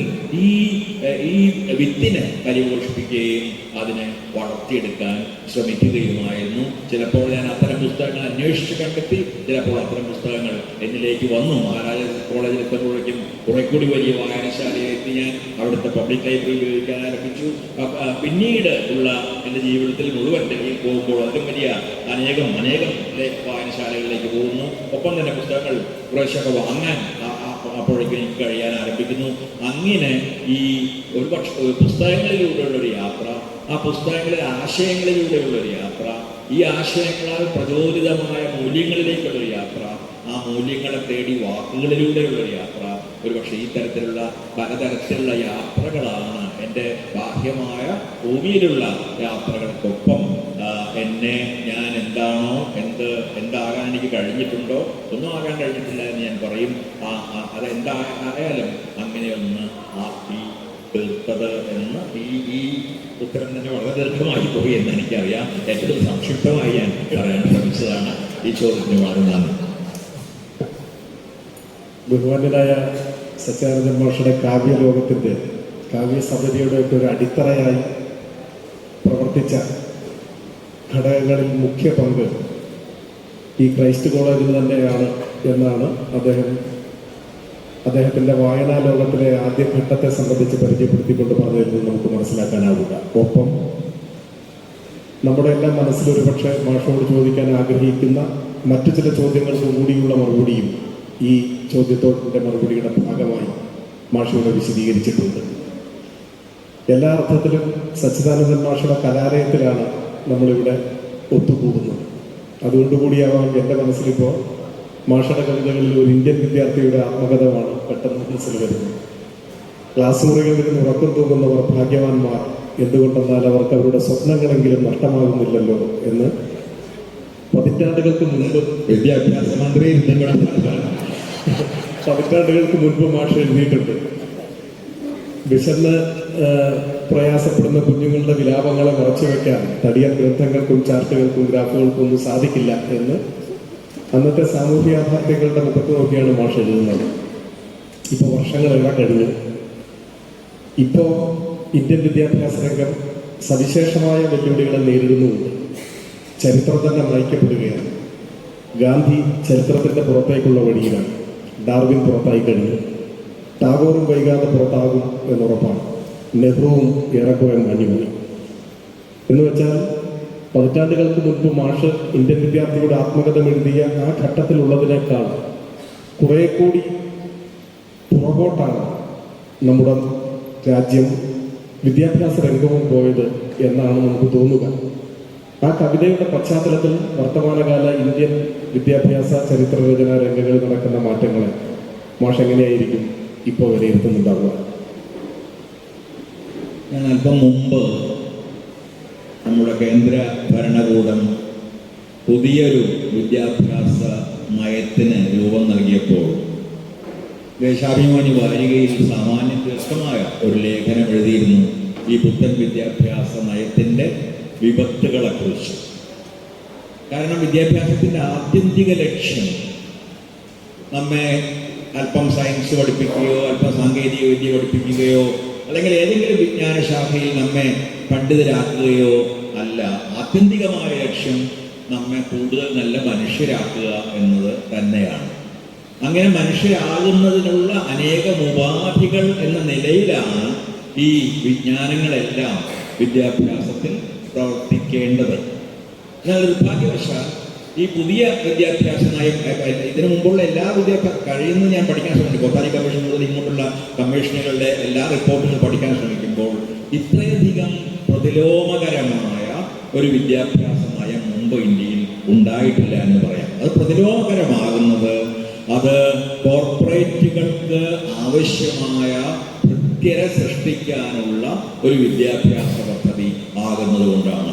ചിന്താശേഷിയെ വിമർശനശേഷിയെ ഭയപ്പെടുന്ന ഒരു ഭരണകൂടം ഒരു വിദ്യാഭ്യാസ പദ്ധതിക്ക് രൂപം നൽകിയാൽ എങ്ങനെ ഇരിക്കും എന്നതിൻ്റെ ഏറ്റവും ഉത്തമമായൊരു മാതൃകയാണ് ഈ പുതിയ വിദ്യാഭ്യാസ പദ്ധതി. അതിൽ ഈ വിദ്യാർത്ഥികളെ ചിന്തിക്കാൻ സഹായിക്കുന്ന വിമർശന ബുദ്ധിയുള്ളവരാക്കി മാറ്റുന്ന യാതൊന്നുമില്ല. അവരിൽ ചില പ്രത്യേക തരത്തിൽ രൂപപ്പെടുത്തിയെടുത്ത അറിവുകൾ തങ്ങളുടെ പ്രത്യയശാസ്ത്രത്തിന് അനുകൂലമായി രൂപപ്പെടുത്തിയ അറിവുകൾ കുത്തി നിറയ്ക്കാനുള്ള ഒരു ശ്രമമാണ് പ്രധാനമായും ഉള്ളത്. കാരണം കോർപ്പറേറ്റുകൾക്ക് ആവശ്യം ചിന്തിക്കുന്ന മനുഷ്യരെയല്ല, വിമർശിക്കുന്ന മനുഷ്യരെയല്ല, മുതലാളിത്തത്തെയോ അല്ലെങ്കിൽ ഏതെങ്കിലും തരത്തിലുള്ള അധീശത്വത്തെയോ ചോദ്യം ചെയ്യുന്ന മനുഷ്യരെയല്ല, മറിച്ച് ഒന്നിനെയും ചോദ്യം ചെയ്യാത്ത അനുസരണയുള്ള മനുഷ്യരെയാണ്. അത്തരത്തിലുള്ള അനുസരണയുള്ള ആളുകളെ സൃഷ്ടിക്കണമെങ്കിൽ വിദ്യാഭ്യാസത്തിൽ നിന്ന് അതിൻ്റെ മാനുഷികമായ അംശങ്ങളെ പൂർണ്ണമായും ഒരു ഒപ്പുകടലാസ് കൊണ്ട് എന്ന പോലെ വലിച്ചു മാറ്റിയേ തീരൂ. ആ രീതിയിലുള്ള ഒരു വിദ്യാഭ്യാസ നയമാണ് ഈ പുതിയ വിദ്യാഭ്യാസ നയം എന്ന പേരിൽ കേന്ദ്ര ഭരണകൂടം നടപ്പാക്കാൻ ശ്രമിക്കുന്നത്. അതോടൊപ്പം ഇവിടെ സ്വരാജ് സൂചിപ്പിച്ചതുപോലെ അത് ചരിത്രത്തെ തികച്ചും വ്യത്യസ്തമായ ഒന്നാക്കി മാറ്റും. നമുക്ക് എല്ലാവർക്കും അറിയാമോ, ചരിത്രത്തെ മിത്താക്കി മാറ്റുകയും മിത്തിനെ ചരിത്രമാക്കി മാറ്റുകയും ചെയ്തുകൊണ്ടിരിക്കുന്ന ഒരു കാലമാണ് ഇത് എന്ന്. അപ്പോൾ ഈ ചരിത്രത്തിൽ നിന്ന് നമ്മെ വിമോചനത്തിലേക്ക്, സ്വതന്ത്ര ചിന്തയിലേക്ക് നയിച്ച എല്ലാത്തരം ചിന്തകളെയും ആ ചിന്തകൾക്ക് പുറകിൽ പ്രവർത്തിച്ച ചിന്തകരെയും എടുത്തു മാറ്റുക എന്നത് അത്തരം വിദ്യാഭ്യാസമായി രൂപപ്പെടുത്തുന്ന ആളുകളെ സംബന്ധിച്ചിടത്തോളം ജീവൻ പ്രധാനമാണ്. അതുകൊണ്ട് അവർ തങ്ങളുടെ ശത്രുക്കളാണ് എന്ന് കരുതുന്ന എല്ലാത്തരം പുരോഗമന ചിന്തകരെയും എടുത്തു കളയാൻ ശ്രമിക്കുന്നു. ഇപ്പോൾ ഗാന്ധിക്ക് പകരം പതുക്കെ ഗോഡ്സെ ഉയർന്നു വരുന്നത് നാം കാണുന്നു. അല്ലെങ്കിൽ നെഹ്റുവിന്റെ സ്ഥാനത്ത് സവർക്കർ പ്രതിഷ്ഠിക്കപ്പെടുന്നത് നാം കാണുന്നു. ലോഹിയെ പോലുള്ള ആളുകൾ ഇന്ത്യയിൽ പുരോഗമനപരമായി പല രീതികളിലാണ്. പക്ഷേ ഇവരൊക്കെ തമ്മിൽ ഞാൻ സമീകരിക്കുകയല്ല, വലിയ വ്യത്യാസങ്ങളുണ്ട്. പക്ഷെ പല രീതികളിൽ ഇന്ത്യയിൽ പുരോഗമന ചിന്ത, സോഷ്യലിസത്തെ പറ്റിയുള്ള ചിന്ത, സമത്വത്തെ പറ്റിയും സ്വാതന്ത്ര്യത്തെ പറ്റിയും ജനാധിപത്യത്തെ പറ്റിയും മനുഷ്യാവകാശങ്ങളെ പറ്റിയുമുള്ള ചിന്ത കൊണ്ടുവരാൻ ശ്രമിച്ച എല്ലാ ചിന്തകരെയും ക്രമേണ തമസ്കരിക്കുകയും ഇല്ലാതാക്കുകയും അവരുടെ സ്ഥാനം തികച്ചും ഏകാധിപത്യത്തിലോ സമഗ്രാധിപത്യത്തിലോ വിശ്വസിച്ചു പോകുന്ന, അല്ലെങ്കിൽ ഏതെങ്കിലും ഒരു മതത്തിന്റെ മാത്രം ആധിപത്യം, അത് സങ്കല്പിക്കപ്പെടുന്ന മതമാണ്, അത് വലിയ ചർച്ചയാണ്. ആ ഒരു മതാധിപത്യത്തിൽ വിശ്വസിക്കുന്ന ആളുകൾക്ക് നൽകുകയും ചെയ്യാനുള്ള ഒരു ശ്രമം ഈ പുതിയ വിദ്യാഭ്യാസ നയത്തിലുടനീളം നമുക്ക് കാണാം. അവിടെ നിങ്ങൾ ശാസ്ത്രം പഠിക്കുന്നത് ശാസ്ത്രീയമായി ചിന്തിക്കുന്നതിന് വേണ്ടിയല്ല, സാങ്കേതിക വിദ്യകൾ കൈകാര്യം ചെയ്യാനുള്ള പാഠകം നിങ്ങൾക്കുണ്ടാകാൻ വേണ്ടി മാത്രമാണ്. നിങ്ങൾക്ക് കോർപ്പറേറ്റുകൾക്ക് ധനസമ്പാദനത്തിന് ആവശ്യമായ രീതിയിൽ സാങ്കേതിക വിദ്യയെ ഉപയോഗിക്കാനുള്ള പ്രാപ്തി ഉണ്ടാവുക, അത് ആ രീതിയിൽ അതായത് ശാസ്ത്രം, അവിടെ ശാസ്ത്രീയ വീക്ഷണം എടുത്തു കളയപ്പെട്ട ശാസ്ത്രം എന്ന് പറയുന്ന അത് ശാസ്ത്രമല്ല പറഞ്ഞത്, അത് വെറും കേവലമായ സാങ്കേതിക വിദ്യയാണ്. അത്തരം സാങ്കേതിക വിദ്യ ഉപയോഗിക്കുന്ന ആളുകൾ നമ്മൾ ടെക്നോക്രാറ്റുകൾ എന്ന് പറയും. ബ്യൂറോക്രാറ്റ് എന്ന് പറയുന്ന പോലെ സാധാരണ ഉപയോഗിക്കുന്ന ഒരു പദമാണ് ടെക്നോക്രാറ്റ്. ഒരു സാങ്കേതിക മേധാവി, സാങ്കേതിക വിദഗ്ധൻ പോലും ഒരു സാങ്കേതിക മേധാവി, സാങ്കേതിക വിദ്യയെ അധികാരത്തിന്റെ ഒരു ഭാഗമായോ ഉപകരണമായോ മാത്രം ഉപയോഗിക്കുന്ന ഒരാൾ. അതിനെ തുടർന്ന് ഒരുപാട് വാക്കുകൾ പിൽക്കാലത്ത് രാഷ്ട്രീയ ചിന്തയിൽ കടന്നു വന്ന ടെക്നോ ഫാസിസം മുതലായ വാക്കുകളും കടന്നു വരുന്നുണ്ട്. സാങ്കേതിക വിദ്യകളെ ഫാസിസത്തിന് സഹായകമായ രീതിയിൽ, അല്ലെങ്കിൽ ഏകാധിപത്യത്തിനോ സമഗ്രാധിപത്യത്തിനോ സഹായകമായ രീതിയിൽ ഉപയോഗിക്കുന്ന സമുദായത്തെയാണ് പൊതുവെ ടെക്നോ ഫാസിസം എന്ന് പറയുന്നത്. ആ തരത്തിലുള്ള ശാസ്ത്രീയതയെ എടുത്തു മാറ്റിയ ഒരു ശാസ്ത്രത്തെ, യഥാർത്ഥ ചരിത്രത്തെ എടുത്തു മാറ്റിയ ഒരു ചരിത്രത്തെ പഠിപ്പിക്കാനുള്ള ഒരു ശ്രമമാണ് ഈ പുത്തൻ വിദ്യാഭ്യാസ നയത്തിന്റെ ആവിഷ്കരണത്തിലൂടെ ഇന്നത്തെ ഭരണകൂടം ഇന്നും നിർഭാഗ്യവശാൽ തുടരുന്ന, ചെറിയ എതിർപ്പുകളൊക്കെ ഉണ്ടായിക്കൊണ്ടിരിക്കുന്നുണ്ടെങ്കിലും തുടരുന്ന ആ ഭരണകൂടം ആവിഷ്കരിക്കാൻ ശ്രമിച്ചത്. ഏറ്റവും നമ്മുടെ വിദ്യാഭ്യാസ ചരിത്രത്തിലെ ഏറ്റവും ഇരുണ്ട, ഏറ്റവും വിമാനുഷികമായ, ഡീഹ്യൂമനൈസ്ഡ് ആയ ഒരു വിദ്യാഭ്യാസ പദ്ധതിക്കാണ് ആ രീതിയിൽ രൂപം നൽകപ്പെട്ടത്. അവിടെ ചിന്തയ്ക്ക് സ്ഥാനമില്ല, സംശയത്തിന് സ്ഥാനമില്ല, വിമർശനത്തിന് സ്ഥാനമില്ല. നിങ്ങൾ സ്വതന്ത്രമായ രീതിയിൽ ശാസ്ത്രീയമായി കാര്യങ്ങളെ കാണുന്ന ഒരു വീക്ഷണം വളർത്തുന്നതിനുള്ള യാതൊരു തരത്തിലുള്ള പരിശീലനവും നിങ്ങൾക്ക് നൽകപ്പെടുന്നില്ല. ആ തരത്തിൽ വിദ്യാഭ്യാസ നയത്തെ പുനർനിർവചിക്കാൻ, അല്ലെങ്കിൽ പൂർണ്ണമായും അതിൽ നിന്ന് വിദ്യാഭ്യാസം എന്ന് പറയുന്ന അതിൻ്റെ സത്തയെ എടുത്തു മാറ്റാനുള്ള ഒരു ശ്രമമാണ് ഈ പുത്തൻ വിദ്യാഭ്യാസ നയത്തിലൂടെ നടപ്പിലാക്കപ്പെടുന്നത്. അപ്പോൾ ഇന്ന് വിദ്യാർത്ഥികൾ ഉറങ്ങിയാൽ മതിയാവില്ല, മരിക്കുക തന്നെ വേണ്ടി വരും എന്ന് എനിക്ക് തോന്നുന്നു. അന്ന് അവർക്ക് അവർക്ക് സ്വപ്നമെങ്കിലും നഷ്ടപ്പെടുന്നില്ലല്ലോ എന്ന് പറഞ്ഞു. ഇന്ന് വാസ്തവത്തിൽ അവർക്ക് നഷ്ടപ്പെട്ടുകൊണ്ടിരിക്കുന്നത് സ്വപ്നങ്ങൾ മാത്രമല്ല, ജീവിതം തന്നെയാണ്. അഥവാ ജീവിതത്തെക്കുറിച്ചുള്ള സങ്കല്പമാണ്. ജീവിതം എന്ന് പറഞ്ഞാൽ ഏതെങ്കിലും തരത്തിലേതെങ്കിലും സാങ്കേതിക വിദ്യയൊക്കെ പഠിച്ച് കാനഡയിലോ ന്യൂസിലാൻഡിലോ എവിടെയെങ്കിലും ഒക്കെ പോയി നല്ല ശമ്പളമൊക്കെ വാങ്ങി ജീവിക്കുക എന്നത് മാത്രമായി മാറുന്നു. ജീവിതത്തിൻ്റെ അഗാധമായ അർത്ഥങ്ങൾ, മാനങ്ങൾ പൂർണ്ണമായി നഷ്ടപ്പെടുകയും അത് വിവർണമായ സ്വാർത്ഥപൂരിതമായ ഒരു സാമ്പത്തികമായ സ്രോതസ്സുകളിലേക്ക് മാത്രം മനുഷ്യരെ നയിക്കുന്ന ഒന്നായി അതിനെ മാറ്റാനുള്ള ശ്രമങ്ങൾ നടന്നുകൊണ്ടിരിക്കുന്ന ഒരു കാലമാണിത്. അതുകൊണ്ട് ആ സ്വപ്നങ്ങളെ തിരിച്ച് പിടിക്കണമെങ്കിൽ, മനുഷ്യത്വത്തിൻ്റെ സ്വപ്നങ്ങളെ തിരിച്ച് പിടിക്കണമെങ്കിൽ നമുക്ക് നമ്മുടേതായ വളരെ വ്യത്യസ്തമായ വിദ്യാഭ്യാസ നയം രൂപപ്പെടുത്തുകയും ഈ വിദ്യാഭ്യാസ നയത്തിൻ്റെ ഒരു കർക്കശമായ വിമർശനം നടത്തുകയും വേണ്ടി വരുമെന്ന് എനിക്ക് തോന്നുന്നു. ഏകദേശം 50 വർഷമായിട്ടുണ്ടാവും, ഏകദേശം ഒരു 50 കൊല്ലമായിട്ടുണ്ടാവും. ഇന്ത്യ നിന്റെ വയറ്റിൽ പിറന്നതിനാൽ നാണം മറയ്ക്കുവാൻ ഒരു കീറിയ ദേശീയ പതാക പോലും ഇല്ലാതെ ചൂളി ഉറഞ്ഞു പോകുന്നു ഞാൻ എന്ന് സച്ചിദാനന്ദൻ മാഷ് എഴുതി. സ്വേച്ഛാധികാര വാഴ്ചയുടെ ഒരു പ്രത്യേക ഘട്ടത്തിലാണ് അങ്ങനെ എഴുതുന്നത്. ഇപ്പോൾ 50 വർഷമാകുന്നു. ഇപ്പോൾ അടിയന്തരാവസ്ഥ ഇല്ല നമ്മുടെ രാജ്യത്ത്. പക്ഷേ ഇപ്പോൾ ആ കവിത അന്നുള്ളതിനേക്കാൾ കൂടുതൽ പ്രസക്തിയുള്ള ഒരു കാലഘട്ടമായും ഇപ്പോൾ കാലമായി മാറിയിരിക്കുന്നു എന്നാണ് നമുക്ക് പൊതുവിൽ മനസ്സിലാക്കാനാവുന്നത്. ആഗോള വിശപ്പ് സൂചികയിൽ നമ്മുടെ സ്ഥാനം 111 ഇപ്പോൾ. ലോകത്തിലെ ഏറ്റവും കൂടുതൽ മനുഷ്യർ പട്ടിണി കിടന്ന് മരിച്ചു പോകുന്ന രാജ്യങ്ങളിലൊന്നും നമ്മുടേതാണ്. പശുവിൻ്റെ പേരിൽ മനുഷ്യർ കൊല്ലപ്പെടുന്ന ലോകത്തിലെ ഒരേ ഒരു രാജ്യം നമ്മുടേതാണ്. ഗൗരി ലങ്കേഷിൻ്റെ രക്തസാക്ഷി വാർഷിക ദിനമായിരുന്നു കഴിഞ്ഞ ദിവസം. അവിടെ മുതൽ സ്റ്റാൻ സ്വാമി വരെ, ഒപ്പം 10,000-കണക്കിന് മനുഷ്യർ, ഏറെയും ചെറുപ്പക്കാർ, വിചാരണ കാത്ത് അനാദികാലമായി ജയിലിൽ കിടന്നുകൊണ്ടിരിക്കുകയാണ്. ഈ ഒരു ഘട്ടത്തിൽ അന്ന് 50 കൊല്ലം മുൻപ് ഇന്ത്യയെ നിന്റെ വയറ്റിൽ പിറന്നതിനാൽ നാണം മറയ്ക്കുവാൻ ഒരു കീറിയ ദേശീയ പതാക പോലുമില്ലാതെ ചൂളി ഉറഞ്ഞു പോകുന്നു എന്ന് കവിത എഴുതിയ കവി ഇന്നത്തെ കാലത്ത് ഈ 50 കൊല്ലത്തിന് ശേഷം ആ കവിതയെയും ഇന്നത്തെ ഇന്ത്യയെയും എങ്ങനെയായിരിക്കും സമീപിക്കുന്നുണ്ടാവുക? നിശ്ചയമായും അന്ന് അതെഴുതിയ കാലഘട്ടത്തെക്കാൾ എത്രയോ മടങ്ങ് ഇരുണ്ട ഒരു കാലത്തിലൂടെയാണ് നാം ഇന്ന് കടന്നു പോകുന്നത്. 2014 വളരെ പ്രധാനപ്പെട്ട ഒരു വർഷമാണ് ഇന്ത്യയെ സംബന്ധിച്ചിടത്തോളം. ഒരു മതസംഘടന അതിൻ്റെ ശതാബ്ദി ആഘോഷിക്കുന്ന വർഷത്തിൽ ഇന്ത്യയുടെ നേതൃത്വത്തിലെത്തിയ ഒരു കാലം, ഒരു വർഷമായിരുന്നു അത് എന്ന് നമുക്കറിയാം. അപ്പോൾ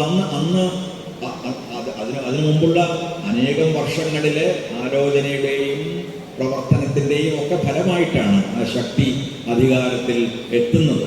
അതോടുകൂടി ആദ്യം സംഭവിക്കുന്നത്, ഒരു എഴുത്തുകാരൻ എന്ന നിലയ്ക്ക് അതിനോട് പ്രതികരിക്കുമ്പോൾ ആദ്യം അത്തരത്തിലുള്ള ശക്തികൾ അധികാരത്തിൽ വരുമ്പോൾ ആദ്യം സംഭവിക്കുന്ന അപജയം ഭാഷയുടേതാണ്. ഭാഷയിലെ ഓരോ വാക്കിൻ്റെയും അർത്ഥം മാറിപ്പോകുന്നു. സ്വാതന്ത്ര്യം എന്ന് പറഞ്ഞാൽ ഭരണകൂടത്തെ പിന്തുണയ്ക്കാനും അതിന് സ്തുതി പാടാനും ഉള്ള സ്വാതന്ത്ര്യം മാത്രമായി മാറുന്നു. ജനാധിപത്യം എന്ന് പറഞ്ഞാൽ ആ ഒരു പ്രത്യേക വിഭാഗത്തിന് വോട്ട് ചെയ്യാനുള്ള ഒരു പദ്ധതി മാത്രമായി, അല്ലെങ്കിൽ ഒരു വ്യവസ്ഥ മാത്രമായി മാറുന്നു. ദേശസ്നേഹം എന്ന് പറഞ്ഞാൽ ഒരു പ്രത്യേക മതവിഭാഗത്തോട്, ആ മതവിഭാഗത്തിൻ്റെ തന്നെ ഒരു ചെറിയ വിഭാഗത്തോട് കൂറ് കാണിക്കാനുള്ള അല്ലെങ്കിൽ ആ കൂറിൻ്റെ, ആ വിശ്വസ്തതയുടെ പേര് മാത്രമായി മാറുന്നു. വാക്കുകളുടെ മുഴുവൻ അർത്ഥം നാം പറഞ്ഞുകൊണ്ടിരുന്ന ദേശസ്നേഹമല്ല, ഗാന്ധി പറഞ്ഞുകൊണ്ടിരുന്ന ദേശസ്നേഹത്തെക്കുറിച്ചല്ല ഇന്ന് ഈ ബീഫ് കഴിക്കുന്ന ആളുകളെ തല്ലിക്കൊല്ലുന്ന ആളുകൾ പറയുന്നത്. അവരുടെ ദേശസ്നേഹം മറ്റൊന്നാണ്. അത് ദേശസ്നേഹമെന്ന് അവർ വിളിക്കുന്നത് അവരുടെ സങ്കല്പത്തിൽ മാത്രമുള്ള, ഒരു കാലത്തും ഉണ്ടായിട്ടില്ലാത്ത ഏതോ ഒരു പുരാതന ഇന്ത്യയിലേക്കുള്ള, ബ്രാഹ്മണാധിപത്യത്തിൽ ഉള്ള ഒരു പുരാതന ഇന്ത്യയിലേക്കുള്ള തിരിച്ചുപോക്കാണ്. ആ തിരിച്ചുപോക്കിനുള്ള ഒരു മാർഗമായിട്ടാണ് ദേശസ്നേഹത്തെ അവർ പലപ്പോഴും കാണുന്നത്. അത് യഥാർത്ഥമായ ഇന്ത്യയോടുള്ള സ്നേഹമല്ല, ഇന്ത്യയിലെ സാധാരണക്കാരായ പട്ടിണി കിടക്കുന്ന പല രീതികളിലുള്ള മർദ്ദനങ്ങളും പാർശ്വവൽക്കരണങ്ങളും അനുഭവിക്കുന്ന മനുഷ്യരോട്, സ്ത്രീകളോട്, അല്ലെങ്കിൽ ട്രാൻസ്ജെൻഡറുകളോട്, ദരിദ്രരായ മനുഷ്യരോട്, തൊഴിലാളികളോട്, അധ്വാനികളോട് ഉള്ള അനുഭാവമോ അനുകമ്പയോ അല്ല.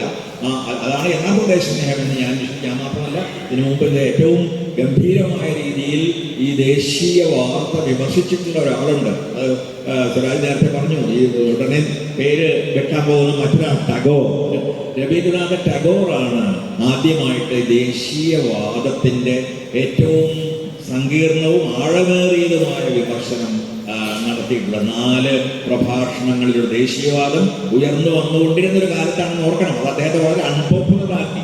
ചില രാജ്യങ്ങളിലൊക്കെ അദ്ദേഹത്തെ കടത്തുകയില്ല എന്നുള്ളൊരു അവസ്ഥയിൽ വരെ എത്തിച്ച ഒന്നായിരുന്നു അദ്ദേഹത്തിന്റെ ദേശീയവാദ വിമർശനം. കാരണം അത് ദേശസ്നേഹത്തെയൊക്കെ അദ്ദേഹം വിമർശിച്ചത്. ദേശസ്നേഹം എന്നത് വളരെ സ്വാഭാവികമാണ്. മൃഗങ്ങൾക്ക് പോലും തങ്ങൾ താമസിക്കുന്ന ഇടങ്ങളോടും ഒരു പ്രത്യേക സ്നേഹമുണ്ടാകും. അതിനെ രക്ഷിക്കാൻ അവർ ശ്രമിക്കുകയും പൊരുതുകയും ഒക്കെ ചെയ്യും. എന്നാൽ ദേശീയവാദം എന്നത് ആത്യന്തികമായി ഒരു തരത്തിലുള്ള സ്വകാര്യമായ അഹന്തയാണ് എന്നും തങ്ങളുടെ ദേശമാണ് എല്ലാ ദേശത്തെക്കാളും ഗംഭീരമായ ദേശം എന്ന രീതിയിലുള്ള അഹന്തയും ഒപ്പം മറ്റ് ദേശങ്ങളോടുള്ള വിദ്വേഷവും അതിൽ നിന്ന് ഉയരുന്ന യുദ്ധങ്ങളും ഇതെല്ലാം ചേർന്ന് യുദ്ധത്തിന് പ്രേരകമാകുന്ന ഒന്നാണ് ആ തരത്തിലുള്ള ദേശീയവാദം എന്ന് വളരെ സമർത്ഥമായി അദ്ദേഹം അതിനെക്കുറിച്ച് ഞാൻ വളരെ ഇംഗ്ലീഷിലാണ്, പിന്നീട് ഞാൻ മലയാളത്തിൽ അത് സംഗ്രഹിച്ച് എഴുതുകയുണ്ടായി. വളരെ ദീർഘമായ ഒരു പ്രബന്ധം തന്നെ എഴുതുകയുണ്ടായി. സിംലയിൽ ഇൻസ്റ്റിറ്റ്യൂട്ട് ഓഫ് അഡ്വാൻസ് സ്റ്റഡീസിൽ കുറച്ചു കാലം ദേശീയ ഫെല്ലോ ആയി പ്രവർത്തിച്ചിരുന്ന കാലത്ത് ഞാൻ എഴുതിയൊരു പ്രധാനപ്പെട്ട പ്രബന്ധം അത്തരത്തിലുള്ള ഒന്ന് ആയിരുന്നു. അതായത് അദ്ദേഹത്തിന് അനേകം ഗംഭീരങ്ങളായ ഉപമകളുണ്ട്. ഒരു ഉപമ ഇത്തരത്തിലുള്ള ദേശത്തിലുള്ള ഒരു ഉപമ ജിറാഫിൻ്റെതാണ്. അതിൻ്റെ ഹൃദയവും അതിൻ്റെ ശിരസ്സുമായി വലിയ അകലം. ഈ തരത്തിലുള്ള ഒരു അകലം സൃഷ്ടിക്കാൻ നമ്മുടെ ഹൃദയവുമായി വളരെ അകലെ നിൽക്കുന്നു നമ്മുടെ ചിന്ത മുഴുവൻ ഈ വളരെ വളരെ സന്തുചിതമായ ഒരു ദേശീയതയെ സൃഷ്ടിക്കുന്നതിന് വേണ്ടിയാണ് പ്രവർത്തിക്കുന്നത്. അങ്ങനെ നമ്മുടെ ഹൃദയത്തിലെ എല്ലാ ആത്യന്തികമായ മൂല്യങ്ങളെയും ഇല്ലാതാക്കുന്ന രീതിയിൽ നമ്മുടെ തലച്ചോറ് പ്രവർത്തിക്കുന്ന ഒരു അവസ്ഥയെക്കുറിച്ച് അദ്ദേഹം പറയുന്നു. ഒരുപാട് വാക്കുകൾ യഥോക്തനായ അച്ഛൻ, അങ്ങനെയുള്ള ഒരുപാട് ഉപമകളിലൂടെയാണ് ടാഗോർ ഈ രീതിയിലുള്ള ഈ സങ്കുചിതമായ ദേശീയവാദത്തെ വിമർശിക്കുന്നത്. അപ്പൊ സങ്കുചിത ദേശീയവാദം വാസ്തവത്തിൽ ദേശസ്നേഹത്തിന് അനുകൂലകമല്ല, നേരെ മറിച്ച് ദേശസ്നേഹത്തിന് ഘടകവിരുദ്ധമാണ്. കാരണം അത് ദേശം എന്ന് വിളിക്കുന്നത് ഈ നേരത്തെ സൂചിപ്പിച്ച ഒന്നുകിൽ സാങ്കല്പികമായ ഒരു ഭൂതകാലത്ത്, സുവർണ ഭൂതകാലത്ത്, അങ്ങനെ സുവർണ ഭൂതകാലം ഇന്ത്യയിൽ ഉണ്ടായി എന്ന് എനിക്ക് വിശ്വസിക്കാൻ കഴിയുന്നില്ല. അതിനുള്ള യാതൊരു തെളിവും നോക്കില്ല. എല്ലാ കാലത്തും വർണ്ണാശ്രമ ധർമ്മത്താൽ വിഭജിക്കപ്പെട്ട ഒരു ജനതയായിരുന്നു നമ്മൾ. ആ തരത്തിൽ കൃത്രിമമായ ഒരു ഭൂതകാലത്തെ സൃഷ്ടിക്കാൻ അത് ശ്രമിച്ചുകൊണ്ടിരിക്കുന്നു. അതിനെ പുനഃസൃഷ്ടിക്കുകയാണ് എന്ന രീതിയിൽ നമ്മുടെ കാലത്ത് ഒരു പ്രത്യേക മതത്തിന്റെ അധികാരത്തെ അടിച്ചേൽപ്പിക്കാൻ ശ്രമിക്കുന്നു. ആ മതമാകട്ടെ, ഇതൊക്കെ നേരത്തെ പറഞ്ഞ വലിയ വലിയ വിശദീകരണങ്ങൾ ആവശ്യപ്പെടുന്ന ആ മതം തന്നെയും സൃഷ്ടിക്കപ്പെട്ട ഒരു മതമാണ്. ഹിന്ദു എന്ന പേരിൽ ഒരു മതമുണ്ടോ എന്ന് ചോദിച്ചാൽ ഒരുപക്ഷേ ഹിന്ദു മഹാസഭയുടെ രൂപീകരണത്തിന് മുമ്പ് അങ്ങനെ ഒരൊറ്റ മതം എന്ന രീതിയിലല്ല അതിവിടെ നിലനിന്നിരുന്നത് എന്നും ഹിന്ദു എന്ന വാക്ക് ഇന്ത്യക്കാരെ മുഴുവൻ തന്നെ വിശേഷിപ്പിക്കാൻ വേണ്ടി പുറത്തുനിന്ന് വന്ന ആളുകൾ, ആദ്യം അറബികളും പിന്നീട് യൂറോപ്പിൽ നിന്ന് വന്ന ആളുകളൊക്കെ ഉപയോഗിച്ചിരുന്നൊരു വാക്ക് മാത്രമായിരുന്നു എന്ന് നമുക്ക് കാണാനാകും. ശൈവരും വൈഷ്ണവരും ശാക്തേയരും താന്ത്രികരുമായി ഒരു ഭാഗത്ത് 4 വർണ്ണങ്ങളായി, മറ്റൊരു ഭാഗത്ത് ഈ വർണ്ണങ്ങളിലൊന്നും പെടാത്ത ആളുകളായിട്ട് അതിനെല്ലാം പുറത്തു നിൽക്കുന്ന ആദിവാസികൾ ഉൾപ്പെടുന്ന ഒരു മറ്റൊരു ജനത, ഇങ്ങനെയുള്ള അനേകം ശാഖകളായി പിരിഞ്ഞു നിന്നിരുന്ന, ഒരിക്കലും ഒരൊറ്റ മതമല്ലാതിരുന്ന അനേകം പദ്ധതികൾ, ഷഡ്ദർശനങ്ങൾ എന്നൊക്കെ പറയുന്ന വളരെ വ്യത്യസ്തങ്ങളായ 6 ദർശനങ്ങൾ, അനേകം വർണ്ണങ്ങൾ, അനേകം ജാതികൾ, അനേകം കൾട്ടുകൾ അഥവാ ചെറിയ ചെറിയ വിശ്വാസ സംഹിതകൾ, അനേകം ദേവീദേവന്മാരും അനുഷ്ഠാന ക്രമങ്ങളും ഇവയൊക്കെ നിലനിന്നിരുന്ന ഇവയെല്ലാം കൂട്ടി ഒന്നിച്ച് പറയുന്ന ഒരു പേര് മാത്രമാണ് ഈ ഹിന്ദു മഹാസഭയുടെ രൂപീകരണത്തോടു കൂടിയാണ് ആ തരത്തിലുള്ള ഒരു സെമിറ്റിക് മതങ്ങളുടെ മാതൃകയിലുള്ള ഒരു മതം എന്ന രീതിയിൽ ഹിന്ദുമതം അവതരിപ്പിക്കപ്പെടാൻ ആരംഭിക്കുന്നത്. ക്രിസ്തുമതം എന്ന് പറയുന്നത് പോലെയോ അല്ലെങ്കിൽ ഇസ്ലാം മതം എന്ന് പറയുന്നത് പോലെയുള്ള ഒരു മതമായി ഹിന്ദുമതത്തെ കണക്കാക്കുക സാധ്യമല്ല. ഇതെല്ലാം ചേർത്ത് അങ്ങനെ വിളിക്കണമെങ്കിൽ വിളിക്കാം. പക്ഷേ അത് ഏതെങ്കിലും കാലത്ത് ഒരു യൂണിഫൈഡ് റിലീജിയൻ, ഏകീകൃതമായ ഒരു മതമായിരുന്നു എന്ന് പറയാൻ കഴിയില്ല. അതിന് ഒരു നബിയെ പോലെയോ അല്ലെങ്കിൽ ക്രിസ്തുവിനെ പോലെയോ ഉള്ള ഒരു അല്ലെങ്കിൽ ഒരു മോശയെ പോലെയോ ഉള്ളൊരു പ്രവാചകനില്ല. അതിന് ഏതെങ്കിലും തരത്തിലുള്ള ഒറ്റ വേദഗ്രന്ഥം എന്ന് പറയാവുന്ന ഒരു വേദഗ്രന്ഥമില്ല. ആ അർത്ഥത്തിൽ സെമിറ്റിക് മതങ്ങളിൽ നിന്നും വളരെ വ്യത്യസ്തമായ അനേകം തരത്തിലുള്ള ജീവിത രീതികളുടെ ഒരു ബഹുലതയെയാണ് പലപ്പോഴും നാം ഹിന്ദുമതം എന്ന പേരിൽ പിൽക്കാലത്ത് വിശേഷിപ്പിക്കാൻ ഇടവന്നത്. ആ തരത്തിൽ നിർമ്മിക്കപ്പെട്ട ഒരു ഹിന്ദുമതത്തിൻ്റെ ആധിപത്യം സ്ഥാപിക്കുന്നതിനുള്ള പരിശ്രമമാണ്. അതിലൂടെ ആ പരിശ്രമത്തെയാണ് ഇന്ന് നാം പലപ്പോഴും ദേശീയതയായും ദേശസ്നേഹമായും ഒക്കെ വ്യാഖ്യാനിക്കുന്നത്. അതുകൊണ്ട് ഭാഷ മറ്റൊരു ഞാനതിനെ ഒരു പ്രതിനിഘണ്ടു എന്നുള്ളത് ഒരു കൗണ്ടർ ഡിക്ഷണറി വാസ്തവത്തിൽ ഓരോ ഫാസിസ്റ്റ് രീതിയും ലോകത്ത് സൃഷ്ടിക്കുന്നുണ്ട്. ജർമ്മനിയുടെ ഹിറ്റ്ലർ ഭരിച്ചിരുന്ന കാലത്ത് ജർമ്മനിയിൽ നിന്ന് അനേകം എഴുത്തുകാർ ഓടിപ്പോയി, കുറെ പേർ ആത്മഹത്യ ചെയ്തു, കുറെ പേർ ഓടിപ്പോയ ആളുകൾ പറഞ്ഞത് ഞങ്ങൾ ഇവിടെ നിന്ന് ഓടുന്നത് ജർമ്മൻ ഭാഷയെ രക്ഷിക്കാനാണ്. മറ്റെവിടെയെങ്കിലും പോയി ജർമ്മനിൽ ഞങ്ങൾ എഴുത്ത് തുടരും. അങ്ങനെ ജർമ്മൻ ഭാഷയെ അസത്യത്തിൽ നിന്ന് കൃത്യമായി പറഞ്ഞാൽ ജർമ്മൻ ഭാഷയുടെ മജ്ജയിൽ കടന്നുകൂടിയ അസത്യത്തിൽ നിന്ന് ആ ഭാഷയെ രക്ഷിക്കാനും അതിനെ സത്യത്തിന്റെ ഭാഷയായി നിലനിർത്താനുമാണ് ഞങ്ങൾ ജർമ്മനിയിൽ നിന്ന് ഓടിപ്പോകുന്നത് എന്നാണ് അന്നത്തെ ജർമ്മൻ എഴുത്തുകാർ പറഞ്ഞത് എന്ന് ജോർജ് സ്റ്റൈനർ തന്റെ ലാംഗ്വേജ് ആൻഡ് സൈലൻസ് എന്ന് പറയുന്ന വളരെ പ്രശസ്തമായ ഒരു ഗ്രന്ഥത്തിൽ പറയുന്നുണ്ട്. അപ്പൊ ആ രീതിയിൽ ഫാസിസം ആദ്യം ചെയ്യുന്നത് ഈ ഭാഷയിൽ അസത്യം നിറയ്ക്കുകയും നാം പറയുന്നതിന്റെ നേരെ വിപരീതമായ ഒരർത്ഥം ഓരോ വാക്കിനും ഉണ്ടാക്കുകയുമാണ്. ആ രീതിയിലുള്ള അപ്പൊ മറ്റൊരു നിഘണ്ടു നിർമ്മിക്കപ്പെടുന്നു. ഓരോ വാക്കിന്റെയും അർത്ഥം മറ്റൊന്നായി മാറുന്നു. ദേശസ്നേഹി ദേശദ്രോഹി എന്ന് പറഞ്ഞാൽ മനുഷ്യാവകാശങ്ങൾക്ക് വേണ്ടി പ്രവർത്തിക്കുന്ന ആളുകൾ, അല്ലെങ്കിൽ ജനാധിപത്യം നിലനിൽക്കണമെന്ന് ആഗ്രഹിക്കുന്ന ആളുകൾ, സോഷ്യലിസം നടപ്പിലാക്കണമെന്ന് ആഗ്രഹിക്കുന്ന ആളുകൾ. ആ അർത്ഥമാണ് ഇപ്പോൾ ദേശദ്രോഹി എന്ന പദത്തിന് ഉള്ളത്. അങ്ങനെയുള്ള ആളുകളെയാണ് ഇപ്പോൾ നമുക്കറിയാവുന്നവരെ ജയിലിൽ അടച്ചിട്ടുള്ളത്, വിചാരണ കാത്തുകിടക്കുന്നത്. അല്ലെങ്കിൽ സ്റ്റാൻസ്വാമിയെ പോലെ മരിച്ചുപോയ ആളുകളുണ്ട്, അല്ലെങ്കിൽ ആനന്ദ് ദത്തോടെ മുതൽ ഇങ്ങോട്ട് എത്രയോ പേർ, എൻ്റെ വിദ്യാർത്ഥിയായ അനിവാദ് വരെയുള്ള അനേകം ആളുകൾ ജയിലിൽ വിചാരണ കൂടാതെ ഇപ്പോഴും കഴിയുന്നുണ്ട്. അപ്പോൾ ഈ ആളുകൾക്കെല്ലാം അവരിട്ടിരിക്കുന്ന പേര് ദേശദ്രോഹികൾ എന്നാണ്. അവർ ചെയ്തത് മനുഷ്യാവകാശത്തെക്കുറിച്ച് സംസാരിച്ചു, മനുഷ്യാവകാശ പ്രവർത്തകർ ഇന്ന് നേരിടുന്ന ഭീഷണികളെ കുറിച്ച് സംസാരിച്ചു, സ്വാതന്ത്ര്യത്തെക്കുറിച്ചും ജനാധിപത്യത്തെക്കുറിച്ചും സംസാരിച്ചു എന്നാണ് അവർ ചെയ്ത ഏറ്റവും ഭീകരമായ ദേശദ്രോഹം. അതുപോലെ ഗൂഢാലോചന എന്ന ഒരുപാട് വാക്കുകൾ സമീപകാലത്ത് വന്നിട്ടുണ്ട്. അർബൻ നക്സൽ, അങ്ങനെയുള്ള ഒരുപാട് വാക്കുകൾ സമീപകാലത്തായി നമ്മുടെ രാഷ്ട്രീയ നിഘണ്ടുവിൽ കടന്നുകൂടിയിട്ടുണ്ട്. ഈ വാക്കുകൾ പലതും ഒന്നുകിൽ നിരർത്ഥകമാണ്, അല്ലെങ്കിൽ ആ വാക്കുകൾ യോജിപ്പിക്കുന്നത് അവയ്ക്ക് നേരെ വിപരീതമായ ഒരർത്ഥമാണ്.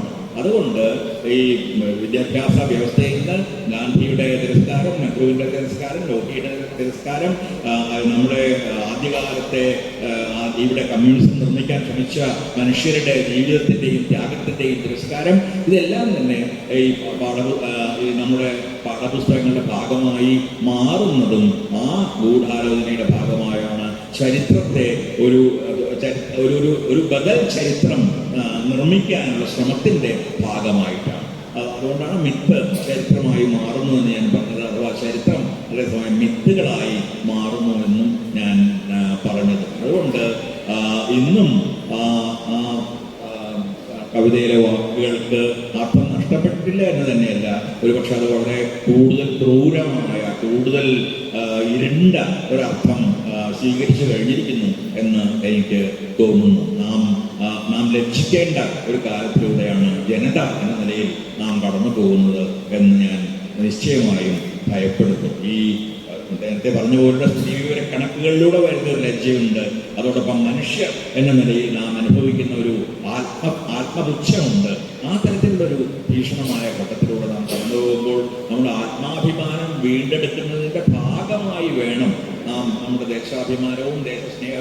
എല്ലാം തന്നെ വീണ്ടെടുക്കാൻ അതിന് ആദ്യമായി ഉണരേണ്ടത് നമ്മുടെ തന്നെ അകങ്ങളാണ്. നമുക്ക് എന്താണ് നഷ്ടപ്പെട്ടുകൊണ്ടിരിക്കുന്നത് എന്നതിനെക്കുറിച്ചുള്ള ബോധ്യം മാത്രമാണ് നമുക്ക് എന്താണ് നേടാനുള്ളത് എന്നതിനെക്കുറിച്ചുള്ളൊരു വിഷനിലേക്ക്, ദർശനത്തിലേക്ക് ആത്യന്തികമായി നമ്മെ നയിക്കുക എന്ന് എനിക്ക് തോന്നുന്നു. അധികാരത്തോട് കലഹിക്കുന്ന നിരവധി കവിതകൾ മാഷ് എഴുതിയിട്ടുണ്ട്. മറ്റൊരർത്ഥത്തിൽ പറഞ്ഞാൽ അധികാരവാഴ്ചയ്ക്ക് വിധേയരായി മാറുന്ന, പാർശ്വവൽക്കരിക്കപ്പെട്ട, നീതി നിഷേധിക്കപ്പെട്ട മനുഷ്യരോടൊപ്പം നിൽക്കുന്ന കവിതകളാണ് ഏതാണ്ട് എല്ലാ കവിതകളും. അനീതി അസ്വസ്ഥമാക്കുന്ന ഒരു കവി എന്ന് മാഷ നമുക്ക് വിശേഷിപ്പിക്കാൻ പറ്റും. ഞാൻ ഓർമ്മിക്കുന്നു, കുറച്ച് വർഷങ്ങൾക്ക് മുമ്പ് മാഷ തിരുവനന്തപുരത്ത് വെച്ച് കാണുമ്പോൾ അദ്ദേഹം വരുന്നത് വിനായക് സെന്നിന് വേണ്ടി നടത്തിയ ഒരു ക്യാമ്പയിനിൽ പങ്കെടുത്തിട്ടാണ് വരുന്നത്. കുറച്ചേറെ വർഷങ്ങളായി. അപ്പോൾ അങ്ങനെ പ്രതിഷേധങ്ങളുടെയൊക്കെ ഭാഗമായി അണിനിരക്കുകയും നിസ്സർക്ക് വേണ്ടി കവിത എഴുതുകയും ഒക്കെ ചെയ്യുന്ന മാഷ് വിവിധ ഘട്ടങ്ങളിലെല്ലാം അധികാരത്തിൻ്റെ ഭാഗമായി മാറിയിട്ടുണ്ട്. ഇപ്പോഴും ഒരു അധികാര സ്ഥാനത്ത് ഇരിക്കുകയാണ്. സാഹിത്യ അക്കാദമിയുടെ പ്രസിഡന്റാണ്. ഡൽഹിയിലും അധികാര സ്ഥാനങ്ങളിൽ ഇരുന്നിട്ടുണ്ട്. അപ്പോൾ ഈ അധികാരത്തിനെതിരായി കലഹിക്കുന്ന മനസ്സും അധികാരത്തിൻ്റെ ഭാഗമായി പ്രവർത്തിക്കേണ്ടി വരുന്ന സാഹചര്യം, അത് തമ്മിലൊരു സംഘർഷം വരാനുള്ള സാധ്യതയുണ്ട്. ഒപ്പം ഇതെങ്ങനെ കാവ്യരചനയെ സ്വാധീനിച്ചിട്ടുണ്ടോ, കാവ്യരചനയെ സ്വാധീനിക്കുന്നുണ്ടോ, ഈ കാര്യങ്ങളെക്കുറിച്ചൊക്കെ എങ്ങനെയാണ് മാഷ് പ്രതികരിക്കുക എന്നറിയാം. അധികാരം എന്ന് പറയുന്നത് നാം കരുതും പോലെ രാഷ്ട്രീയമായ അധികാരം മാത്രമല്ല, കുടുംബങ്ങൾക്കകത്തും അധികാരം നിലനിൽക്കുന്നുണ്ട്. പലപ്പോഴും പുരുഷാധികാരത്തിൻ്റെ രൂപത്തിൽ. സമൂഹത്തിൽ ഉടനീളം അധികാരം അനേകം രൂപങ്ങളിൽ, അനേകം ക്രമങ്ങളിൽ, അനേകം വിധാനങ്ങളിൽ നിലനിൽക്കുന്നുണ്ട് എന്ന് പറയാം. അതുകൊണ്ട് എല്ലാ മനുഷ്യരും ഏതെങ്കിലും രീതിയിലുള്ള ഒരു അധികാര വ്യവസ്ഥയുടെ ഭാഗമാകുന്നു.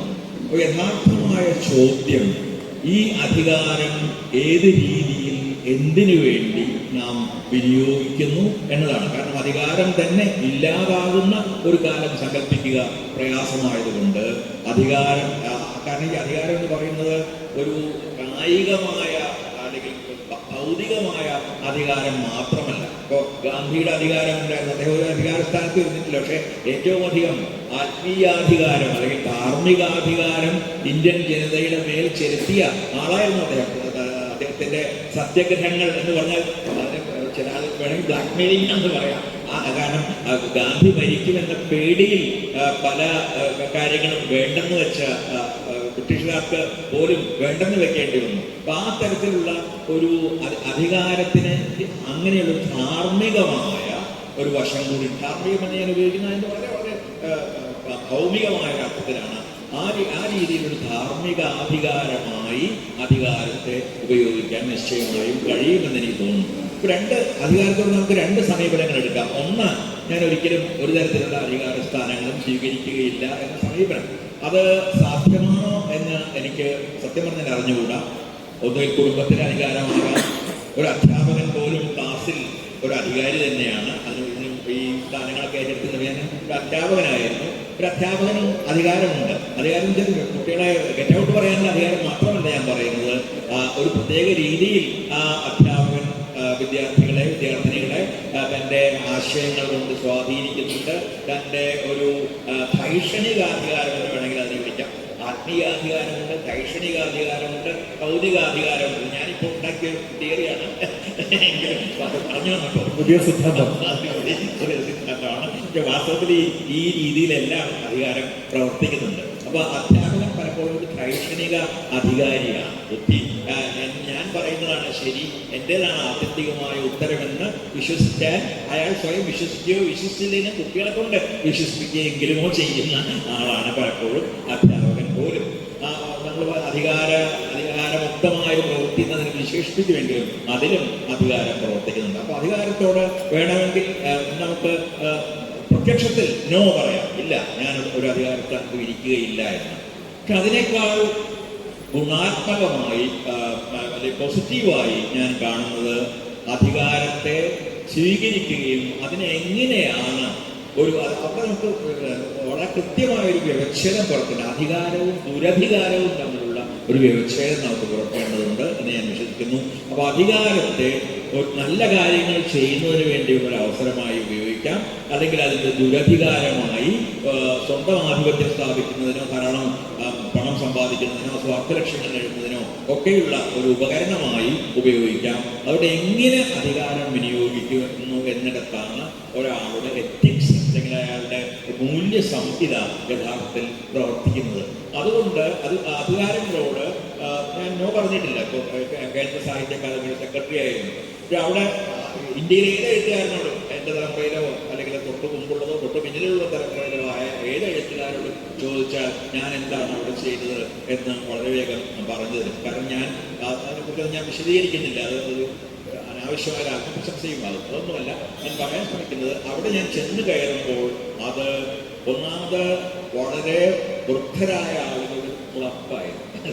കേന്ദ്ര സാഹിത്യ അക്കാദമി എന്ന് പറയുന്നത് ഏതാണ്ട് 60 വയസ്സെങ്കിലും ആകാതെ അങ്ങോട്ട് പ്രവേശിക്കാൻ കഴിയില്ല. രണ്ടാമത് എന്നെ അത് ഞാൻ എടുത്ത് എഴുതിയിട്ടുണ്ട്. എന്നെ അത്ഭുതപ്പെടുത്തിക്കൊണ്ട് ഞാനതിൻ്റെ അക്കാദമിയുടെ സെക്രട്ടറി ആയപ്പോൾ എൻ്റെ ഡെപ്യൂട്ടി, എൻ്റെ അസിസ്റ്റൻ്റ് ആയിരുന്നു. ആ സെക്രട്ടറി ആയപ്പോൾ എഡിറ്ററായിട്ടാണ് ഞാൻ അവിടെ ആദ്യം ചെയ്യുന്നത്. ഇന്ത്യൻ ലിറ്ററേച്ചർ എന്ന ജേണലിൻ്റെ എഡിറ്ററായപ്പോൾ എൻ്റെ അസിസ്റ്റൻ്റ് എഡിറ്റർ അവളൊരു കാശ്മീരി പണ്ഡിറ്റാണ്, ബ്രാഹ്മണ സ്ത്രീ ആയിരുന്നു. അവർ എന്നോട് ചോദിച്ചു, താങ്കൾ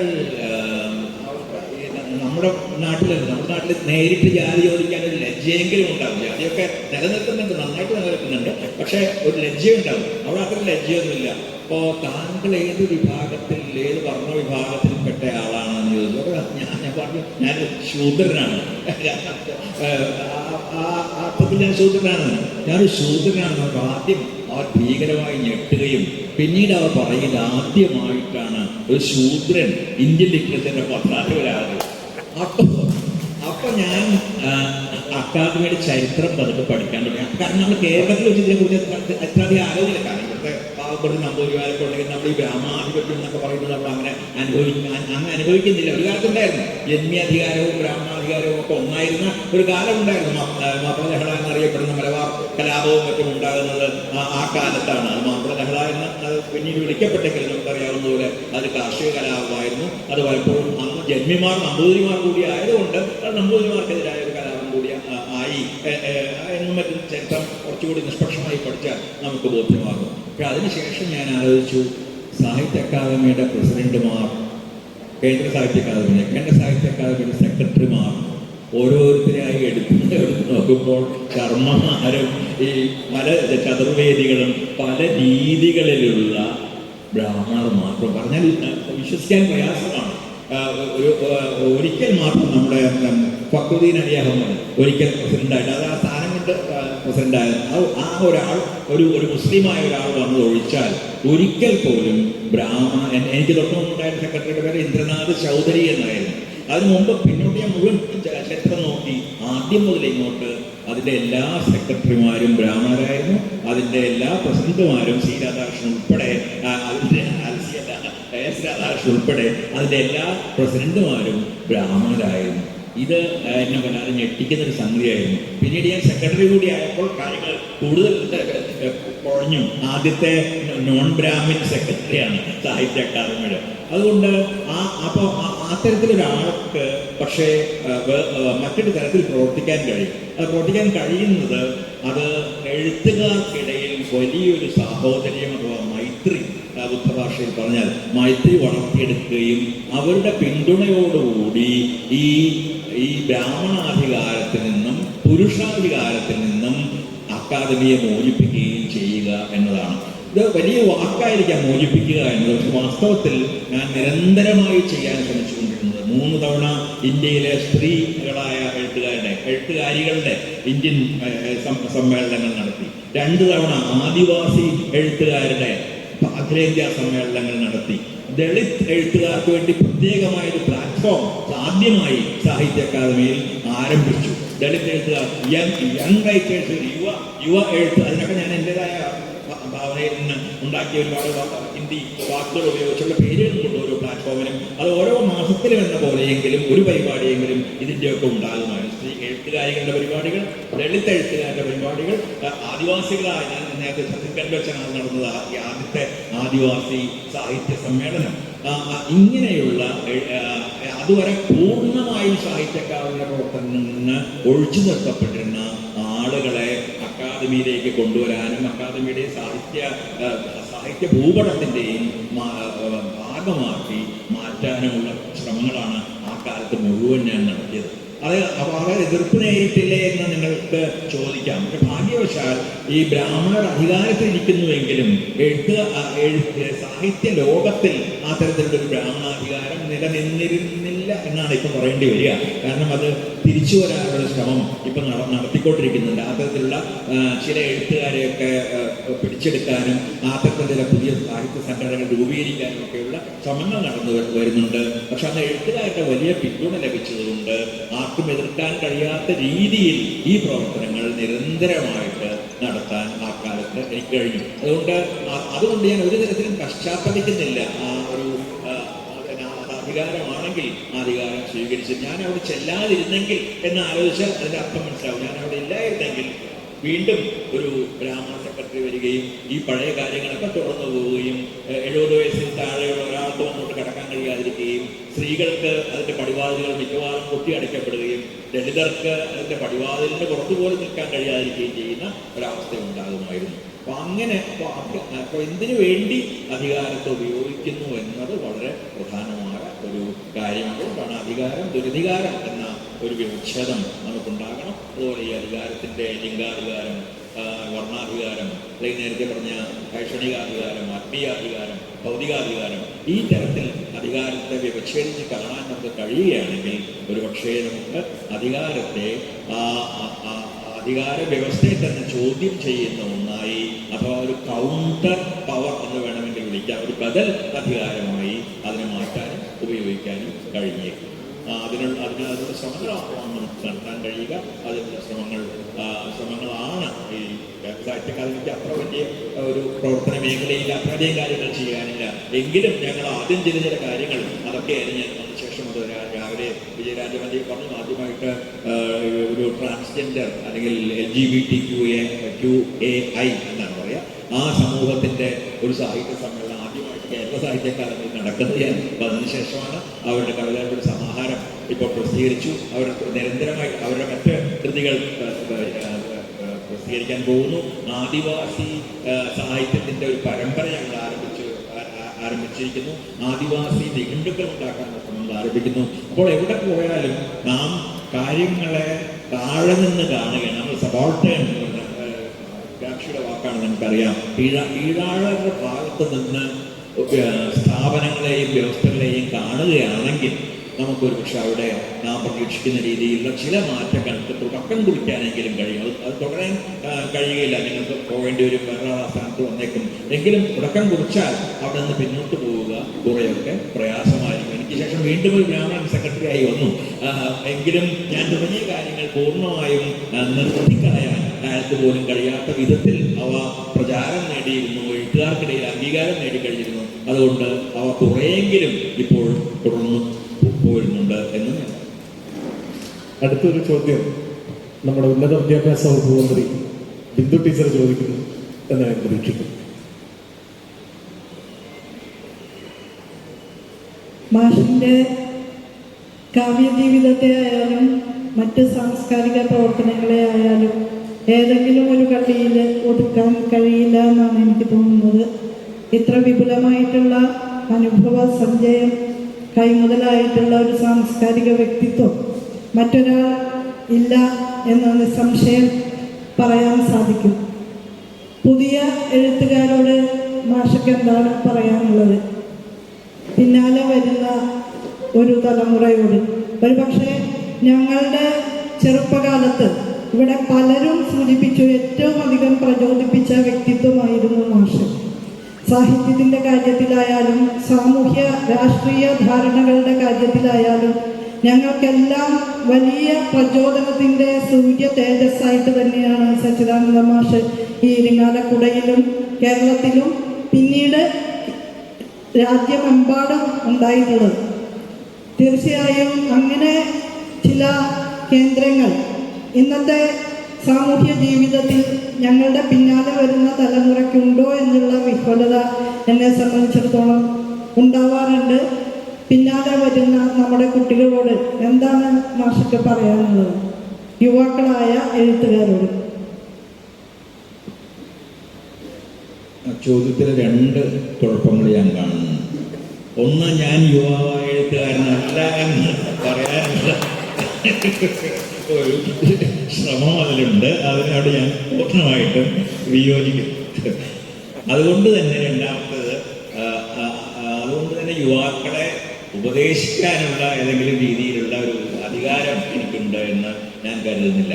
അപ്പം അതേസമയം ഞാൻ ബിന്ദുവിൻ്റെ വിഹുലത ഞാനും ഒരവധി വരെ പങ്കിടുന്നുണ്ട്.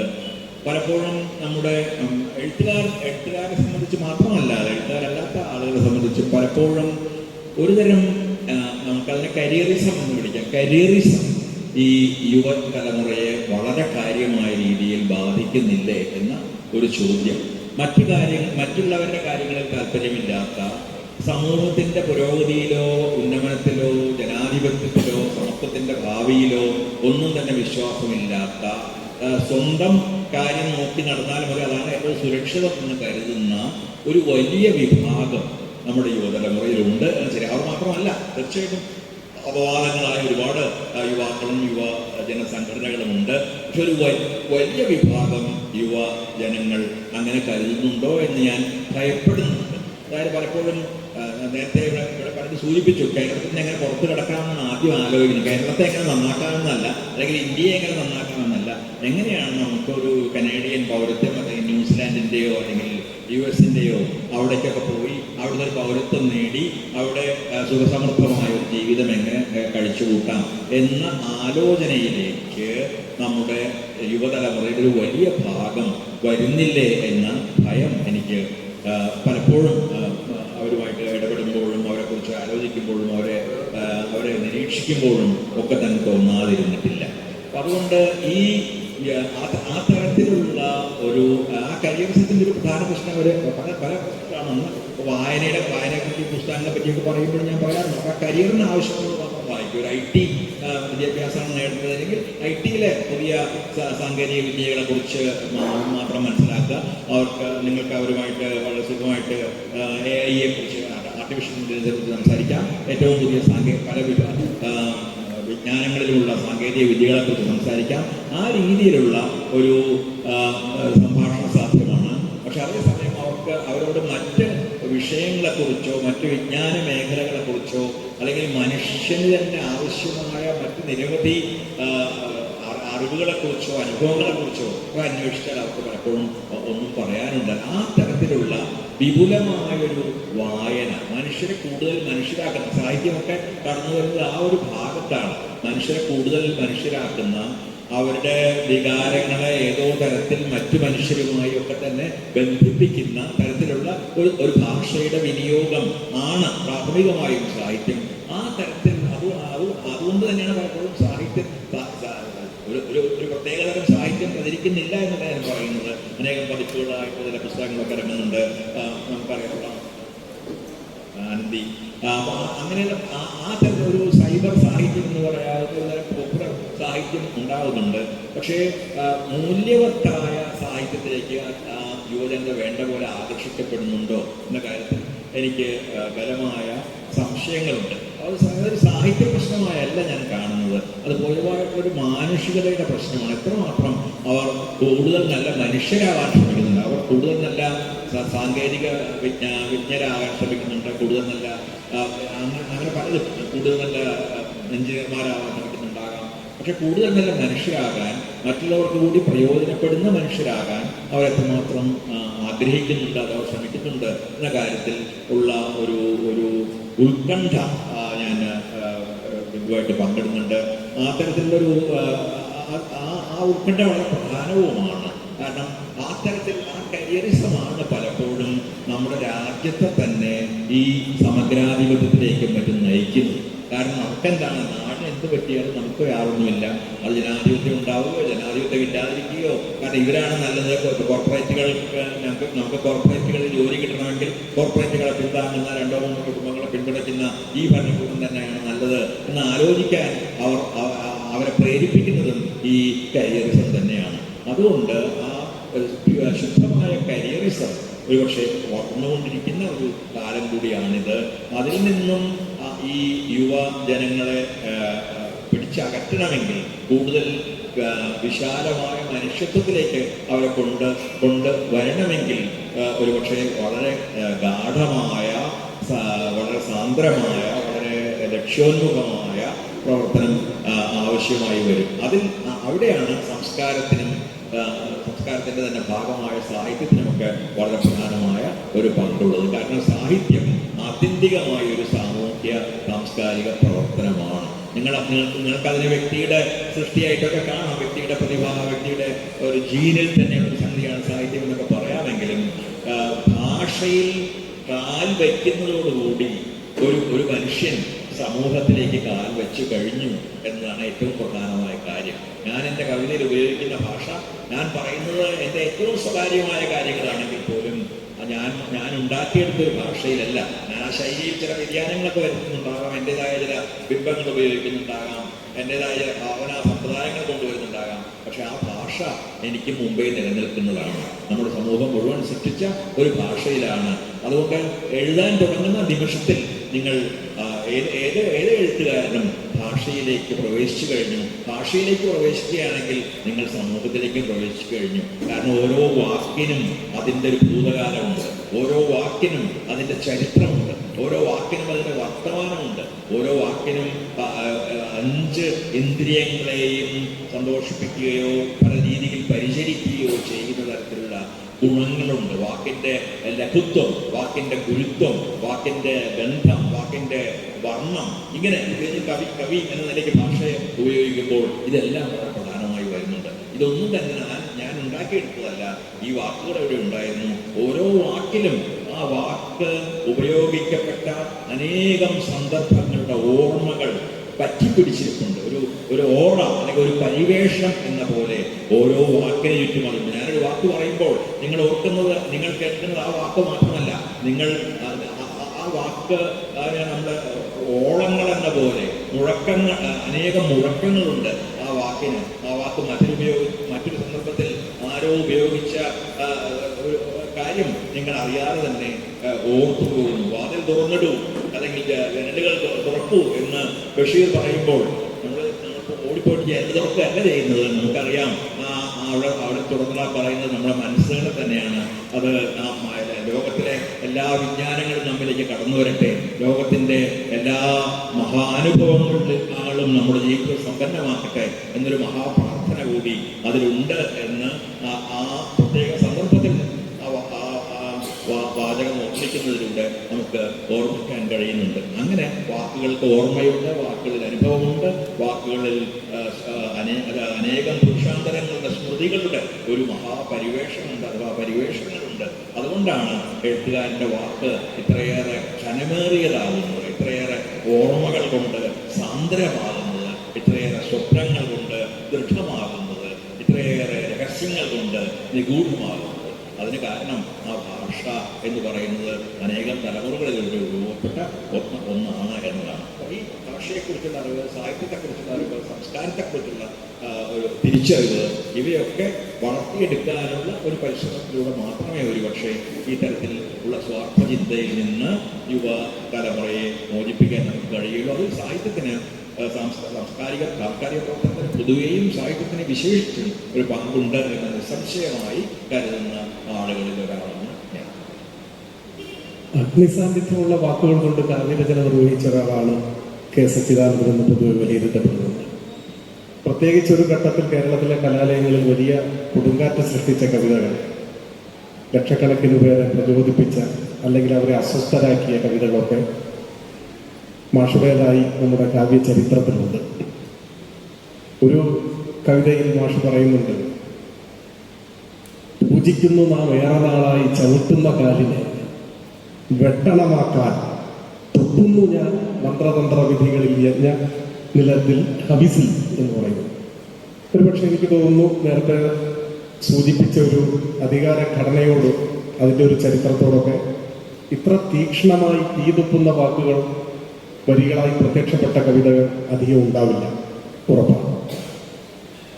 സമീപകാലത്ത് ആ ചൂടിന് കുറവ് സംഭവിച്ചിട്ടുണ്ടോ, ആ അഗ്നി അല്പം ചൂട് കുറഞ്ഞു പോയിട്ടുണ്ടോ എന്നൊരു വിമർശനം ഉയർന്നു വന്നാൽ മാഷ് എങ്ങനെയായിരിക്കും എന്നോട് പ്രതികരിക്കുക? അവരോട് എൻ്റെ സമീപകാലത്തെ കൃതികൾ വായിക്കാൻ പറയും, ഞാൻ അത്രമാത്രമേ ചെയ്യുകയുള്ളൂ. കാരണം സമീപകാലത്ത് ഞാൻ എഴുതിയിട്ട് സമീപകാലത്തിലെ വാസ്തവത്തിൽ 2014 മുമ്പാണ് ഞാൻ മഹാഭാരതം എന്ന് പറയുന്ന ഒരു കവിത എഴുതുന്നത്. അതൊന്ന് വായിച്ചു നോക്കുക. ഇത്ര പ്രവചനാത്മകമായിരുന്നു. ഈ 2 പ്രവചനമായിരുന്നു. അത് നിർഭാഗ്യവശാൽ അത് സത്യമാവുകയും ചെയ്തു.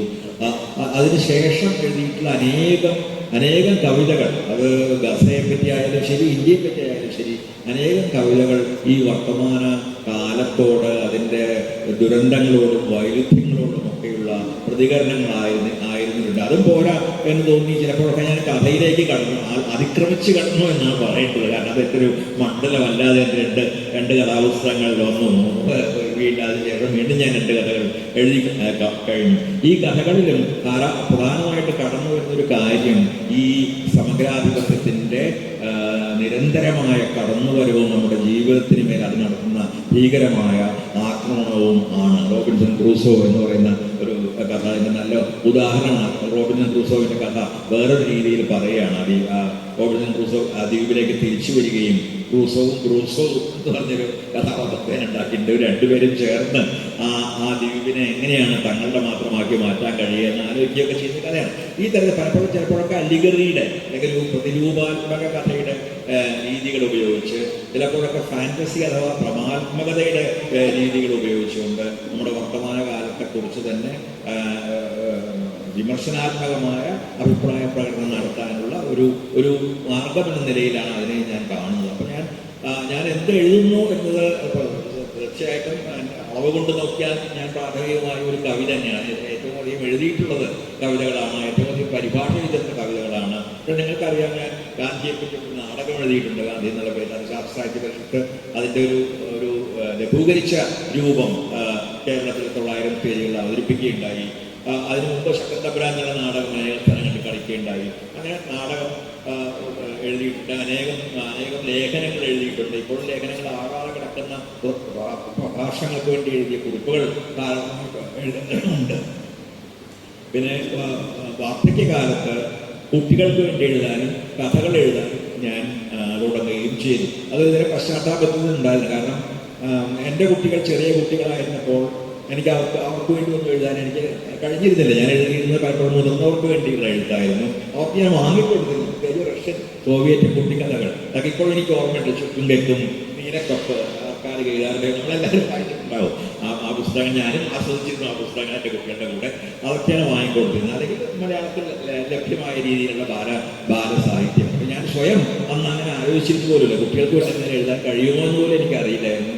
സമീപകാലത്താണ്, കഴിഞ്ഞ ഒരു 6 വർഷങ്ങൾക്കിടയിലാണ് കുട്ടികൾക്ക് വേണ്ടിയുള്ള 2 പുസ്തകങ്ങൾ പുറത്തു വന്നു. 3ാമത്തെ പുസ്തകം ബാലസാഹിത്യ ഇൻസ്റ്റിറ്റ്യൂട്ടിൽ അതിൻ്റെ അവസാന ഘട്ടത്തിലാണ്. കുട്ടികൾക്ക് വേണ്ടിയുള്ള ഒരുപാട് കവിതകൾ. അത് പ്രധാനമായും അവരെ പ്രകൃതിയുമായി അടുപ്പിക്കാനുള്ള ശ്രമത്തിൻ്റെ ഒരു ഭാഗം കൂടിയാണ്. ആ കവിതകൾ മിക്കവാറും എല്ലാം തന്നെ എന്ന് പറയാം. അതിൽ പക്ഷിക്കവിതകളുടെ ഒരു പുസ്തകം പ്രസിദ്ധീകരിക്കപ്പെട്ടു. പിന്നീട് പശുവും പുലിയും എന്ന പേരിൽ അതൊരു ആഖ്യാന കവിതകൾ ഉൾപ്പെടെയുള്ള കുറച്ച് കുട്ടിക്കവിതകളുടെ പുസ്തകം പ്രസിദ്ധീകരിക്കപ്പെട്ടു. ജന്തു കവിതകളുടെ ഒരു പുസ്തകമാണ് ഇപ്പോൾ ബാലസാഹിത്യ ഇൻസ്റ്റിറ്റ്യൂട്ടിന് പുറത്തു വരാൻ പോകുന്നത്. അപ്പോൾ ഈ ഭൂമി നമ്മുടേത് മാത്രമല്ല. അതായത് ഞാൻ പറയുന്നതെന്നല്ല, വളരെ കാലം മുമ്പ് വളരെ ആളുകൾ പറഞ്ഞിട്ടുണ്ട്. ഏറ്റവും ഭംഗിയായി അടുത്ത കാലത്ത് പറഞ്ഞ ആൾ ബഷീറാണ്. ഭൂമിയുടെ അവകാശികൾ. അപ്പോൾ ഭൂമിയുടെ അവകാശികൾ മനുഷ്യന് മാത്രമല്ല. ഈ കോവിഡ് കാലത്ത് ഉയർന്നു വന്ന തത്വചിന്തകൾ ഏറ്റവും പ്രധാനമായ ഒന്ന് ഈ മനുഷ്യനാണ് എല്ലാത്തിൻ്റെയും മാനദണ്ഡം, മനുഷ്യനാണ് എല്ലാത്തിൻ്റെയും അധികാരി എന്നുള്ള ആ സങ്കല്പം ചോദ്യം ചെയ്യപ്പെടുന്നു എന്നുള്ള ആ ഒരു വിചാരം പുതിയ തത്വചിന്തയിൽ ധാരാളമായിട്ട് കടന്നു വരുന്നുണ്ട്. മനുഷ്യൻ നേതാവായിരുന്നൊരു യുഗം, അതിനെ ആ തത്വചിന്തകർ വിശേഷിപ്പിക്കുന്നത് അനേകം പേരുണ്ട്. ആന്ത്രപ്പോസീൻ എന്നാണ്. ഈ ആന്ത്രപ്പോസീനിൻ്റെ, അതായത് മനുഷ്യാധികാരത്തിൻ്റെ യുഗം കഴിഞ്ഞുവെന്നും മനുഷ്യനും പ്രകൃതിയും ഒന്നിച്ച് ജീവിക്കേണ്ട, അതിനെ അവർ സിംബയോസീൻ എന്ന് വിളിക്കുന്നു. മനുഷ്യനും പ്രകൃതിയും പരസ്പരം കൊടുത്തും വാങ്ങിയും ജീവിക്കേണ്ട ഒരു കാലഘട്ടത്തിലേക്ക് നാം കടക്കുകയാണ് എന്നും ഈ ചിന്തകർ ആവർത്തിച്ച് പറഞ്ഞുകൊണ്ടിരിക്കുന്നുണ്ട്. അമിതാഭ് ഘോഷിൻ്റെ ദ സീക്രട്ട് മൗണ്ടൻ എന്നുള്ള ചെറിയ പുസ്തകമൊക്കെ നിങ്ങൾ വായിച്ചിട്ടില്ലെങ്കിൽ വായിക്കേണ്ടതാണ്. ഒരു പർവ്വതത്തിൻ്റെ കഥയാണ്. ഒരു പർവ്വതത്തിൽ കുറേ ആളുകൾ പാർത്തിരുന്നു. ഒരു ദിവസം അവിടെ പുറത്തു നിന്നുള്ള കുറച്ച് ആളുകൾ കടന്നു വരുന്നു. ആദ്യം ഒരാൾ വരുന്നു. ആ ഒരാൾ അവിടുത്തെ ആളുകളൊക്കെ സംസാരിച്ച് തിരിച്ചു പോകുന്നു. അത് കഴിഞ്ഞ് കുറേ ആളുകളുമായി അയാൾ തിരിച്ചു വരുന്നു. എന്നിട്ട് ക്രമേണ അവിടെ താമസിച്ചിരുന്ന ആദിവാസികളെന്ന് വേണമെങ്കിൽ നമുക്ക് വിളിക്കാം, പർവ്വത നിവാസികളായിരുന്ന പഹാടികൾ എന്ന് പറയും. ഈ പർവ്വത നിവാസികളുമായിട്ട് സംഭാഷണം നടത്തി അവരുടെ രഹസ്യങ്ങളൊക്കെ ചോർത്തിയെടുക്കുക. എവിടെയാണ് ചെമ്പുള്ളത്, എവിടെയാണ് സ്വർണ്ണമുള്ളത്, എവിടെയാണ് പലതരത്തിലുള്ള വില കൂടിയ ഖനിജങ്ങളുള്ളത്, വില കൂടിയ വൃക്ഷങ്ങളുള്ളത്, അവയൊന്നും തൊടാതിരിക്കുകയായിരുന്നു ഈ പർവ്വതത്തിലെ നിവാസികൾ. അപ്പോൾ അതൊക്കെ കണ്ടുപിടിച്ച് അവർ ഓരോന്നായി കുഴിച്ചെടുക്കാൻ ആരംഭിക്കുകയും ക്രമേണ അതിന് ആ പർവ്വതം തന്നെ ഇത്രയധികം ആളുകളെ താങ്ങാൻ പർവ്വതത്തിന് കഴിവില്ലാത്തതുകൊണ്ട് പർവ്വതം തന്നെ കുലുങ്ങുകയും ചെയ്യുന്നു. അതോടുകൂടി പുറത്തുനിന്ന് വന്ന ആളുകൾ ഭയപ്പെടുകയും അവിടെ ഉള്ള ആളുകളെ പുറത്താക്കി അവർ തന്നെ പർവ്വതങ്ങൾ പിടിച്ചെടുക്കാൻ ശ്രമിക്കുകയും ചെയ്യുന്നതിൻ്റെ ഒരു കഥയാണ്. അത് അധിനിവേശത്തെ സംബന്ധിച്ച ഒരു കഥയാണ്. ഒപ്പം തന്നെ ഒരു എൻവയൺമെന്റിനെ അല്ലെങ്കിൽ പരിസ്ഥിതിയെ സംബന്ധിച്ചുള്ള ഒരു പ്രതീകാത്മകമായ കഥ കൂടി ആണ്. അപ്പോൾ ഇങ്ങനെ ഒരു പുതിയ അധിനിവേശം നടന്നുകൊണ്ട് ഇരിക്കുന്ന കാലത്താണ് നാം ആദിവാസികൾക്ക് സ്വന്തമായിരുന്ന കാടുകളിൽ നിന്ന് ആദിവാസികൾ പുറത്താക്കപ്പെടുന്നു. അതുപോലെ ഖനിജങ്ങൾക്ക് വേണ്ടി വലിയ കോർപ്പറേറ്റുകൾക്ക് വേണ്ടി മലകൾ തുറക്കപ്പെടുകയും നശിപ്പിക്കപ്പെടുകയും ഒക്കെ ചെയ്യുന്നു. ഇങ്ങനെയുള്ള ഒരു കാലത്ത് പ്രകൃതിയും നാമും സഹകരിച്ച് മുന്നേറണം. ഞാനൊരു വികസനവാദിയോ പരിസ്ഥിതിവാദിയോ അങ്ങനെ ഒരു വാദിയുമല്ല. പക്ഷേ ഒരു പരിസ്ഥിതി സന്തുലനം നിലനിർത്തുന്ന ഒരു വികസനം എന്നത് വളരെ വളരെ അനിവാര്യമാണ്. അത് താൽക്കാലികമായ ഒരു വികസന പ്രശ്നമല്ല, മനുഷ്യരാശിയുടെ നിലനിൽപ്പിൻ്റെയും അതിജീവനത്തിൻ്റെയും പ്രശ്നമാണ്. പ്രത്യേകിച്ചും ക്ലൈമറ്റ് ചേഞ്ചിൻ്റെ അല്ലെങ്കിൽ കാലാവസ്ഥാ വ്യതിയാനത്തിൻ്റെ ഒരു കാലത്ത് ഈ രീതിയിൽ പ്രകൃതിയും അവരുടെ സമതുലനം നിലനിർത്തുക എന്നത് അത്യന്തം പ്രധാനമായ ഒരു കാര്യമാണ്. നാം എടുക്കുന്ന ഓരോ വികസനത്തിൻ്റെ പടവിലും നാം ചോദിക്കേണ്ട രണ്ട് ചോദ്യങ്ങളുടെ ഒന്ന് ഇത് പ്രകൃതിയും മനുഷ്യനുമായുള്ള സമതുലനം നഷ്ടപ്പെടുത്തുമോ എന്ന ചോദ്യം. രണ്ട്, ഗാന്ധി ചോദിച്ച ചോദ്യം, ആർക്കു വേണ്ടിയാണ് ഈ വികസനം, ആർക്കാണ് ഇതിൻ്റെ പ്രയോജനം ലഭിക്കാൻ പോകുന്നത്, ആർക്കാണ്? അടിത്തട്ടിലെ മനുഷ്യനാണോ അതോ മുകളിലുള്ള കുറേ ആളുകൾക്ക് ലാഭത്തിന് വേണ്ടിയാണോ നാം ഈ വികസനം മുന്നോട്ട് കൊണ്ടുപോകുന്നത്? ഈ ചോദ്യങ്ങൾ വളരെ വളരെ ഇന്ത്യയെ സംബന്ധിച്ച് വളരെ പ്രധാനമായിക്കൊണ്ടിരിക്കുന്ന ഒരു കാലത്ത് കൂടിയാണ് നാം ജീവിക്കുന്നത്. ഞാൻ ഇവിടെ ഒന്നും ആരംഭിച്ച എവിടേക്കോ എത്തി, പക്ഷേ പറഞ്ഞ കാര്യങ്ങൾ നിരർത്ഥകമല്ല എന്ന് വിചാരിച്ചു. എനിക്ക് തോന്നുന്നു ഏകദേശം നിശ്ചയിക്കപ്പെട്ട സമയമായി വരുന്നു തോന്നുന്നു, അല്ലേ? അപ്പോൾ ഈ ഒടുവിലത്തെ ഒരു ചോദ്യത്തോടുകൂടി നമുക്ക് താൽക്കാലികമായിട്ടിവിടെ അവസാനിപ്പിക്കാൻ തോന്നുന്നു. ഈ കാവ്യരചന രീതികളെ സംബന്ധിച്ച് പലതരത്തിലുള്ള ചർച്ചകൾ ഉയർന്നു വരാറുണ്ട്. ഇപ്പോൾ മാഷയുടെ കവിതകൾ എടുത്തു നോക്കിയാൽ ഒരു നിരൂപകൻ വിശേഷിപ്പിച്ചത് പരുഷഗദ്യത്തിൽ എഴുതിയ കവിതകൾ എന്ന് പറയുന്നുണ്ട്. സത്യവാങ്മൂലം പോലെ ഒക്കെയുള്ള പനി ഒക്കെ പറയുന്ന ചില കവിതകൾ. അതോടൊപ്പം നാടൻ പാട്ടിൻ്റെ മട്ടിലുള്ള കവിതകൾ, നാവുമരം പോലെ, പറയും പാട്ട് പോലെയൊക്കെയുള്ള കവിതകൾ, ഭാവഗീതങ്ങളെന്ന് വിശേഷിപ്പിക്കാവുന്ന കവിതകൾ, ഓപ്പോൾ പോലെയൊക്കെയുള്ള കവിതകളാണ് ചൂണ്ടിക്കാണിക്കുന്നത്. അപ്പോൾ വ്യത്യസ്തമായ രീതികളിൽ കാവ്യരചന നിർവഹിച്ച ഒരാളാണ് മാഷ. അതോടൊപ്പം തന്നെ വേണമെങ്കിൽ കവിതയെ സംബന്ധിച്ചൊരു പ്രഖ്യാപനമൊന്നും വ്യാഖ്യാനിക്കാവുന്ന വിധത്തിൽ മറ്റൊരിടത്ത് ലളിതമായ വാക്കുകൾ പിന്നെയും നാം നിർത്തി ഉച്ചരിക്കേണ്ടതുണ്ട് എന്ന് പറയുന്നു. അപ്പോൾ നമ്മുടെ കാലഘട്ടത്തിൽ ഇപ്പോൾ ടീച്ചർ നേരത്തെ പുതിയ എഴുത്തുകാരെക്കുറിച്ചും യുവാക്കളായ കവികളെക്കുറിച്ചും ഒക്കെ സൂചിപ്പിക്കുകയുണ്ടായി. അപ്പോൾ ഈ കാവ്യരചനാ രീതികളിൽ മാഷയുടെ പ്രിയപ്പെട്ട രചനാ രീതി ഏതാണ്? അല്ലെങ്കിൽ ലളിതമായ വാക്കുകൾ നിർത്തി ഉച്ചരിക്കേണ്ടതുണ്ട് എന്നത് പുതുതായി കവിത എഴുതുന്നവർക്ക് കൊടുക്കുന്ന ഒരു ഉപദേശമായി കൂടി വ്യാഖ്യാനിക്കാൻ സാധിക്കുമോ എന്നാണ് മാഷ് വിശദീകരിക്കുക. എൻ്റെ കവിതകളെക്കുറിച്ച് പറയുകയാണെങ്കിൽ വാസ്തവത്തിൽ ആ കവിതകൾ അവയുടെ രീതി തിരഞ്ഞെടുക്കുകയാണ് ചെയ്തത്. ഇപ്പോൾ നാവുമരം പോലുള്ളൊരു കവിത നാടൻ പാട്ടിൻ്റെ രീതിയിൽ എഴുതപ്പെട്ടതാണ്. അതുപോലെ പുലയപ്പാട്ട് എന്നൊരു കവിതയുണ്ട്, പറയപ്പാട്ട് എന്ന് പറഞ്ഞൊരു കവിതയുണ്ട്, തുറപ്പാട് എന്ന് പറഞ്ഞ പുഷ്പൗതിയൊക്കെ പാടി പ്രചരിപ്പിച്ചിട്ടുള്ള കവിതകളാണ് ഇതെല്ലാം. ആ തരത്തിലുള്ള കവിതകളുണ്ട്. അതേ സമയത്ത് ഇവനെക്കൂടി പോലുള്ള നമ്മുടെ മലയാള കവികളെ കുറിച്ചുള്ള കുറേ കവിതകളുണ്ട്. രാവണാരെ കുറിച്ചുണ്ട്, വേലപ്പിള്ളിയെ കുറിച്ചുണ്ട്, ഇടശ്ശേരിയെക്കുറിച്ച് ഇടശ്ശേരി എന്നുള്ള പേരിൽ കവിതയുണ്ട്. അതിൻ്റെ ആദ്യത്തെ കവിത എഴുത്തച്ഛൻ എഴുതുമ്പോൾ എന്ന് പറയുന്ന എഴുത്തച്ഛനെ പറ്റി തന്നെയുള്ള കവിതയായിരുന്നു. അതുപോലെ ഇന്ത്യയിലെ ഭക്തി കവികളെയും സൂഫി കവികളെയും കുറിച്ചുള്ള അതിനെക്കുറിച്ച് ഇന്നലെ ഇവിടെ ചില പഠനങ്ങൾ ഉണ്ടായിരുന്നു എന്ന് ഞാൻ മനസ്സിലാക്കുന്നു. ഞാനിവിടെ ഉണ്ടായിരുന്നില്ലെങ്കിലും ആ കവികളെക്കുറിച്ച് ആ കവികളെ പുതിയ സന്ദർഭത്തിൽ വെച്ച് അവതരിപ്പിക്കുന്ന അവരുടെ ആത്മകഥകൾ എന്ന പോലെ അവതരിപ്പിക്കുന്ന രീതിയിലുള്ള കുറെ കവിതകളുണ്ട്. അപ്പോൾ ഇതിൽ പലതരത്തിലുള്ള വൃത്തങ്ങൾ ഉപയോഗിച്ചിട്ടുണ്ട്, താളങ്ങൾ ഉപയോഗിച്ചിട്ടുണ്ട്, നാടൻ പാട്ടിൻ്റെ സമ്പ്രദായങ്ങൾ ഉപയോഗിച്ചിട്ടുണ്ട്. അതേസമയം തന്നെ ഗദ്യത്തിൽ നടന്നു പോകുന്ന കവിത, നൃത്തം ചെയ്യുന്ന കവിതകളും നടന്നു പോകുന്ന കവിതകളും ഉണ്ട് എന്ന് പറയാം. അപ്പോൾ അതിൽ ഏത് രീതി ഉപയോഗിക്കണമെന്നത് മുൻകൂട്ടി നിശ്ചയിക്കുന്നതല്ല പലപ്പോഴും. ആ പ്രത്യേക കവിതയുടെ ഒരു ഭാവം അല്ലെങ്കിൽ അനുഭൂതി മണ്ഡലം, അനുഭവ മണ്ഡലം ആവശ്യപ്പെടുന്ന രീതിയിലുള്ള ഒരു രൂപത്തിലാണ് ആ കവിത ഉണ്ടായി വരുന്നത് എന്നേ എനിക്ക് പറയാൻ കഴിയുള്ളൂ. എൻ്റെ കവിതയെപ്പറ്റിയുള്ള സൈദ്ധാന്തികമായ തിരിച്ചറിവുകളിൽ ഒന്ന്, നമ്മുടെ ഒരു കവിയും ഒരൊറ്റ രീതിയിൽ മാത്രമേ എഴുതി. നമ്മൾ പറയാറുണ്ട് ഓരോ കവിക്കും ഓരോ ശൈലി എന്നൊക്കെ പറയാറുണ്ട്. വാക്കുകൾ അടുത്ത് വായിക്കുകയാണെങ്കിൽ ഇപ്പോൾ വീണപോലിൻ്റെ ശൈലിയിലല്ല കരുണയിൽ എത്തുമ്പോഴേക്കും ആശാന്റെ ആ ഭാഷാ രീതി തന്നെ മാറുന്നുണ്ട്. അതിൽ സംസ്കൃത പദങ്ങളുടെ ആധിക്യം കുറയുന്നുണ്ട്. അത് സംസ്കൃത വൃത്തങ്ങൾ വിട്ടിട്ട് ദ്രാവിഡ വൃത്തങ്ങളിലേക്ക് വരുന്നുണ്ട്. ഓരോ കവിയിലും ഈ തരത്തിലുള്ള പരിണാമങ്ങൾ നമുക്ക് കാണാൻ കഴിയും. ബഹുസ്വരത എന്ന് പറയുന്നത് ആകെ കവിതയ്ക്കുള്ളത് മാത്രമല്ല, ഓരോ കവിയുടെയും കവിതയിലും ഈ തരത്തിലുള്ള അനേകം സ്വരങ്ങൾ, അനേകം താളങ്ങൾ, അനേകം ചെറിയ ഈ സ്വരഭേദങ്ങൾ ഇവയൊക്കെ നമുക്ക് ഒരുപക്ഷെ കാണാൻ കഴിയും. അപ്പൊ അതുകൊണ്ട് ഇന്നത്തെ കവിതയിൽ സംഭവിക്കുന്ന ഏറ്റവും ആശാവഹമായ കാര്യങ്ങളിലൊന്ന് അത് പറയുകയാണ് കൂടുതൽ നല്ലത്. അത് ഭാഷയ്ക്കുള്ളിലെ ഭാഷകൾ പുറത്തു വരുന്നു എന്നാണ്. കേരളത്തിൽ മാത്രമല്ല.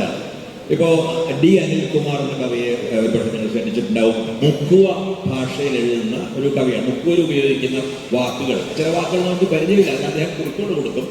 പക്ഷെ അത് ഗംഭീരങ്ങളായ കവിതകൾ കൂടി ആയതുകൊണ്ടാണ് ഞാൻ അതിനെക്കുറിച്ച് പറയുന്നത്. ഭാഷ ഉപയോഗിക്കുന്നത് മാത്രമല്ല, മുക്കുവ ഭാഷയിൽ എഴുതുന്നു. അതുപോലെ ഇവിടെ ഇപ്പൊ തന്നെ ചാരികത അവതരിപ്പിച്ച കവിത, അപ്പോൾ ആ കവിതയിൽ അദ്ദേഹം കൃത്യമായി ഒരു ഗോത്രഭാഷ ഉപയോഗിച്ചിട്ടില്ല. പക്ഷെ അദ്ദേഹത്തിന്റെ പല കവിതകളും ഗോത്രഭാഷകളിൽ എഴുതപ്പെടും. അദ്ദേഹം മാത്രമല്ല, ഇപ്പോഴൊരു 7-8 കവികളെങ്കിലും ഉണ്ട് ആ രീതിയിൽ വളരെ സജീവമായ രീതിയിൽ ഗോത്രഭാഷകൾ ഉപയോഗിക്കുന്ന കവികൾ. അപ്പോൾ ഈ മാനക മലയാളം നിശ്ചയമായും ആവശ്യമാണ്. ഒരു വിജ്ഞാന ഭാഷ എന്ന നിലയ്ക്ക് നമുക്കൊരു സ്റ്റാൻഡേർഡ് മലയാളം അല്ലെങ്കിൽ മാനക മലയാളം ആവശ്യമാണ്. അതേസമയം സർഗമണ്ഡലത്തിൽ പല മലയാളങ്ങൾ സാധ്യമാണ്. അത് കാണിച്ചു തന്ന ആളുകളാണ് നമ്മുടെ ബഷീറിനെ പോലുള്ള പല എഴുത്തുകാർ ഉൾപ്പെടെയുള്ളവർ. പ്രാദേശിക ഭാഷകൾ, പലതരത്തിലുള്ള സമുദായ ഭാഷകൾ അഥവാ സമുദായ മൊഴികൾ, അവയ്ക്കൊപ്പം തന്നെ ഈ ഭാഷയ്ക്കകത്തുള്ള ഭാഷകളോ അല്ലെങ്കിൽ മലയാളമായി നാം മുമ്പ് അംഗീകരിച്ചിട്ടില്ല. നമ്മൾ കേരള മലയാളികളുടെ മാതൃഭൂമി എന്നുള്ളത് ശരി തന്നെയാണ്. പക്ഷെ അത് ഒന്നുകൂടി സൂക്ഷിച്ച് പരിശോധിച്ചാൽ മലയാളികളുടെ മാതൃഭൂമി അല്ലാതെ മനസ്സിലാവും. കാരണം ഇത് കൊങ്ങിണി സംസാരിക്കുന്ന ആളുകൾക്ക് മാതൃഭൂമിയാണ്. കാസർഗോട്ടേക്ക് പോയാൽ തുളു സംസാരിക്കുന്നവരെയും ബ്യാരി സംസാരിക്കുന്നവരെയും നിങ്ങൾ കാണും. ഈ ഗോത്രവർഗങ്ങൾക്കിടയിൽ പോയാൽ ധാരാളം ഗോത്രഭാഷകൾ സംസാരിക്കുന്ന ആളുകളെ കാണും. അപ്പോൾ ആത്യന്തികമായും പ്രാഥമികമായും മലയാളികളുടെ മാതൃഭൂമിയായിരിക്കെ തന്നെ ഈ മലയാളികൾ സംസാരിക്കുന്ന മലയാളം ഒന്നല്ല എന്നും പല മലയാളങ്ങളുണ്ടെന്നും ഓരോ മലയാളത്തിനകത്ത് അനേകം മലയാളങ്ങളുണ്ടെന്നും നമുക്ക് മനസ്സിലാവും. ആ മലയാളങ്ങളെ ഇതുവരെ പാർശ്വവൽക്കരിക്കപ്പെടുകയോ വിസ്മരിക്കപ്പെടുകയോ ചെയ്തിരുന്ന ആ മലയാളങ്ങളെ പുറത്തുകൊണ്ടുവരികയും അവയെ ആവിഷ്കാര ശക്തമായ ഭാഷകളാക്കി മാറ്റുകയും ചെയ്യുന്നു എന്നതാണ് ഞാൻ പുതിയ തലമുറയിലെ കവിതയിൽ കാണുന്ന ഏറ്റവും പ്രധാനപ്പെട്ട ഒരു സവിശേഷതകളിൽ ഒന്ന് എന്ന് പറയാം. തീർച്ചയായും ദൈനംദിന ഭാഷ ഉപയോഗിക്കുന്നത് കുറച്ചൊക്കെ മുമ്പ് തന്നെ തുടങ്ങിയിട്ടുള്ളതാണ്. ഫിക്ഷനിലും മറ്റും വളരെ മുമ്പേ തുടങ്ങിയിട്ടുള്ളതാണ്. ആ ദൈനംദിന ഭാഷ ധാരാളം യുവാക്കളായിട്ടുള്ള അല്ലെങ്കിൽ യുവതികളായിട്ടുള്ള എഴുത്തുകാർ ഉപയോഗിക്കുന്നുണ്ട്. അതിനേക്കാളേറെ ഈ രീതിയിൽ ഈ ഗോത്രഭാഷയുടെ ചില താളങ്ങൾ, നമുക്ക് പരിചിതമല്ലാത്ത ചില ശബ്ദ രൂപങ്ങൾ ഇവയൊക്കെ ഉപയോഗിക്കപ്പെടുന്നു. അല്ലെങ്കിൽ നേരത്തെ പറഞ്ഞ പോലെ ചില പ്രത്യേക സമുദായങ്ങളുടെ സവിശേഷമായ ഭാഷകൾ ഉപയോഗിക്കപ്പെടുന്നു. അങ്ങനെ മലയാളത്തിൻ്റെ ഒരു വളർച്ചയാണ് വാർത്തത്. മലയാളം മുമ്പ് ഉപേക്ഷിച്ചിരുന്നതോ അല്ലെങ്കിൽ പാർശ്വവൽക്കരിച്ചിരുന്നതോ അല്ലെങ്കിൽ ഭ്രഷ്ട് കൽപ്പിക്കുക പോലും ചെയ്തിരുന്നതോ ആയ ആ ഭാഷകളെല്ലാം തന്നെ തിരിച്ചു വരികയും അത് മലയാളത്തെ കൂടുതൽ സമൃദ്ധവും ബഹുസ്വരവുമായ ഒരു ഭാഷയാക്കി മാറ്റുകയും ചെയ്യുന്നു. മലയാളം വളർന്നിട്ടുള്ളത് എല്ലാ കാലത്തും അങ്ങനെയാണ്. മറ്റു പല ഭാഷകളിൽ നിന്നും പല വാക്കുകളും സ്വീകരിച്ചുകൊണ്ടാണ്. നമ്മൾ സംസ്കൃതത്തിൽ നിന്ന് സ്വീകരിച്ചു, നമ്മൾ അറബിയിൽ നിന്ന് സ്വീകരിച്ചു, ലാറ്റിൻ ലാറ്റിനിൽ നിന്ന് സ്വീകരിച്ചു. ഒരുപക്ഷെ മലയാളത്തിൽ ഇല്ലാത്ത ഭാഷകൾ വളരെ കുറവാണെന്ന് പറയാം. പോർച്ചുഗീസ് ജനാല ഒരു പോർച്ചുഗീസ് വാക്ക്, കക്കൂസ് എന്നുള്ള വാക്ക് ഒരു പോർച്ചുഗീസ് വാക്കാണ്. അപ്പോൾ നമ്മൾ നിത്യം ഉപയോഗിക്കുന്ന പല വാക്കുകളും പല ഭാഷകളിൽ നമ്മൾ സ്വീകരിച്ച വാക്കുകളാണ്. ഒരുപാട് ലാറ്റിൻ വാക്കുകളുണ്ട് നമുക്കറിയാം. പ്രത്യേകിച്ചും ചർച്ചുമായിട്ട് ബന്ധപ്പെട്ട ആചാരങ്ങളിൽ മാത്രമല്ല, അതുപോലെ പേഴ്സ്യൻ വാക്കുകളുണ്ട്. നമ്മുടെ റവന്യൂ ആയിട്ട് ബന്ധപ്പെട്ട വാക്കുകൾ, കാർഷിക ഒരുപാട് വാക്കുകൾ പേഴ്സ്യൻ ഭാഷയിൽ നിന്നാണ്. കാരണം ആ സിസ്റ്റങ്ങളൊക്കെ പല രൂപപ്പെട്ടത് പേഴ്സ്യൻ ഭാഷയിലായതുകൊണ്ട് നമ്മൾ ഇവിടെ ആ സിസ്റ്റങ്ങൾ കൊണ്ടുവന്നപ്പോൾ ബ്രിട്ടീഷുകാർക്ക് പോലും ആ വാക്കുകൾ പലതും തന്നെ ഉപയോഗിക്കേണ്ടി വന്നു. അപ്പോൾ അങ്ങനെ പല ഭാഷകളും ചേർന്നുണ്ടായ ഒരു ഭാഷയെയാണ് നാം മാനക മലയാളം എന്ന് പോലും വിളിക്കുന്നത്. ആ ഭാഷയ്ക്കകത്ത് തന്നെയുള്ള മറ്റു ഭാഷകളെ കൊണ്ട് ഈ എഴുത്തുകാർ കൂടുതൽ സമ്പന്നമാക്കുന്നത് നാം കണ്ടു നിൽക്കുന്നത്. അതൊരു വലിയ ഭാഷാപ്രവർത്തനവുമാണ്, അതേസമയം ഒരു സൗന്ദര്യാത്മക പ്രവർത്തനവുമാണ്. അതെനിക്ക് വളരെ ആശാവഹമായ ഒരു പരിണാമമായിട്ട് തോന്നുന്നു. ഭാഷോത്സവരായ മനുഷ്യർ വരുന്നു, അവരുടെ അനുഭവങ്ങൾ വരുന്നു, അതോടൊപ്പം അവയ്ക്ക് ആവശ്യമായ, അവയെ ആവിഷ്കരിക്കാൻ ശക്തമായ ഭാഷകളും കടന്നു വരുന്നു. ഇത് വളരെ പ്രത്യാശ നൽകുന്ന ഒരു കാര്യമായിട്ടാണ് ഞാൻ കാണുന്നത്. മലയാളത്തിലെ കവികളിൽ മാഷെപ്പോലെ അസാധാരണമായ ശുഭാപ്തി വിശ്വാസം മുറുകെ പിടിക്കുന്ന കവികളേറെ ഉണ്ടാവുമെന്ന് എനിക്ക് തോന്നുന്നില്ല. ഒരു കാലം വരും എന്ന് മാഷ് വളരെ അഗാധമായി ഉറച്ച് വിശ്വസിക്കുന്നുണ്ട്. അല്ലെങ്കിൽ ആ പ്രതീക്ഷ, ആ പ്രത്യാശയാണ് മാഷയുടെ കവിതകളെ നയിക്കുന്നത്. ഇപ്പോൾ പിടഞ്ഞു വീണ പക്ഷിയുടെ കൊഴിഞ്ഞ തൂവൽ മലമുകളിൽ രക്തരശ്മികളായി വിരിഞ്ഞുയരും എന്ന് മാഷ് സ്വപ്നം കാണുന്നുണ്ട്. കുനിഞ്ഞ മനുഷ്യന്റെ മുതുകിൽ സവാരി ചെയ്യുന്നവരൊക്കെയും നെഞ്ചു കീറി പിടഞ്ഞു ചാവും എന്ന് തന്നെയാണ് മാഷ് അഗാധമായി ഉറപ്പിച്ച് വിശ്വസിക്കുന്നത്. ആ പ്രതീക്ഷകളാണ് അദ്ദേഹത്തെ മുന്നോട്ട് നയിക്കാൻ പ്രേരിപ്പിക്കുന്നത്. ഇവിടെ കുറച്ച് സമയത്തിനിടയിൽ നിങ്ങളിൽ പലരുടെയും മനസ്സിലുള്ള കാര്യങ്ങൾ മാഷയുടെ സംഭാഷണത്തിൽ പ്രതികരണങ്ങളായി വന്നിട്ടുണ്ടാവും എന്ന് ഞാൻ പ്രതീക്ഷിക്കുകയാണ്. ഒരുപക്ഷെ ആരാണ് സച്ചിദാനന്ദൻ മാഷ് എന്ന്, എന്താണ് അദ്ദേഹത്തിൻ്റെ കവിത എന്ന്, ഇത് രണ്ടും സംബന്ധിച്ച വിശദീകരണമായി വേണമെങ്കിൽ നമുക്ക് എടുക്കാവുന്ന ഒരു പ്രഖ്യാപനം കവിതയിൽ മാഷ് നടത്തിയിട്ടുണ്ട്. അതിങ്ങനെയാണ്: രാജാവ് നഗ്നനാണെന്ന് പറഞ്ഞ പഴങ്കഥയിലെ കുട്ടിയാണ് ഞാൻ എന്ന്. അത് കവിയെക്കുറിച്ചും കവിതയെക്കുറിച്ചുമുള്ള ഒരു പ്രഖ്യാപനമായി നമുക്ക് കണക്കാക്കാവുന്നതാണ്. ആ അർത്ഥത്തിൽ കെ സച്ചിദാനന്ദൻ എന്ന കവി ഒരിക്കലും വളർന്നു മുതിർന്ന് പക്വമതിയായ ഒരു മനുഷ്യനാവാതിരിക്കട്ടെ എന്ന് ആത്മാർത്ഥമായി ആശിച്ചുകൊണ്ട് മാഷയ്ക്കെല്ലാ ആശംസകളും നേരുന്നു. ഈ സെഷൻ അവസാനിപ്പിക്കാൻ, ഔപചാരികമായി പറഞ്ഞ് അവസാനിപ്പിക്കുന്നതിന് ബഹുമാന്യയായ ഉന്നത വിദ്യാഭ്യാസ മന്ത്രിയോട് അഭ്യർത്ഥിച്ചുകൊണ്ട് ഞാൻ നിർത്തുന്നു. മലയാള നാടിൻ്റെ ചരിത്രത്തിൽ സമാനതകളില്ലാത്ത ഒരു പ്രതിഭാസമാണ് സച്ചിദാനന്ദ മാഷ്. ഇതുപോലെ ഒരാൾ കേരളത്തിൻ്റെ സാഹിത്യ ചരിത്രത്തിലോ സാംസ്കാരിക ചരിത്രത്തിലോ വേറെ ഉണ്ടായിട്ടില്ല, ഇനി ഉണ്ടാകും എന്നെനിക്ക് തോന്നുന്നുമില്ല. അങ്ങനെയുള്ള സച്ചിദാനന്ദ മാഷക്ക് ഈ ഇരിങ്ങാലക്കുടയിൽ വെച്ച് ഒരു സമാദരണ സമ്മേളനം സംഘടിപ്പിക്കാൻ സാധിച്ചു എന്നുള്ളതിലുള്ള സന്തോഷവും അഭിമാനവും ഞാൻ ഈ സന്ദർഭത്തിൽ രേഖപ്പെടുത്തുകയാണ്.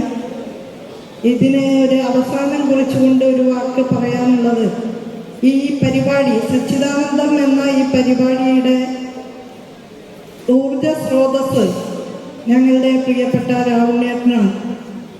അദ്ദേഹമാണ് ഈ ആശയം ആദ്യം മുന്നോട്ട് വയ്ക്കുകയും അത് നടപ്പാക്കുന്നതിന് അഹോരാത്രം പണിയെടുക്കുകയും ചെയ്തത്. ആശുപത്രി കിടക്കയിൽ കിടന്നാണ് രാവുണ്ണേട്ടൻ ഇതിൻ്റെ സംഘാടനം നിർവഹിച്ചത്. ഈ വേദിയിൽ സച്ചിദാനന്ദ മാഷും സ്വരാജും സാക്ഷി നിൽക്കെ രാവുണ്ണേട്ടന് ഒരു പൊന്നാട ചാർത്താൻ വളരെ നിശബ്ദം ഇതിൻ്റെ സംഘാടനത്തിൻ്റെ നേതൃത്വം വഹിച്ചുകൊണ്ടിരിക്കുന്ന ഷെറീനെ സ്നേഹപുരസ്സരം ഞാൻ ക്ഷണിക്കുന്നു.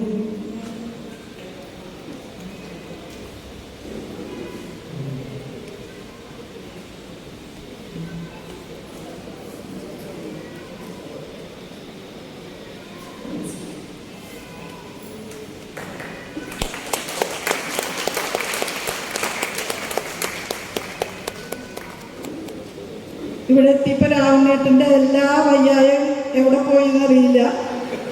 കോളേജ് പ്രായത്തിലെ ചുറുചുറുക്ക് ചുറുചുറുക്കോടു കൂടിയാണ് അദ്ദേഹം എല്ലാം ചെയ്തത്. ഞങ്ങൾ തൊട്ട് നിന്നിട്ടേ ഉള്ളൂ.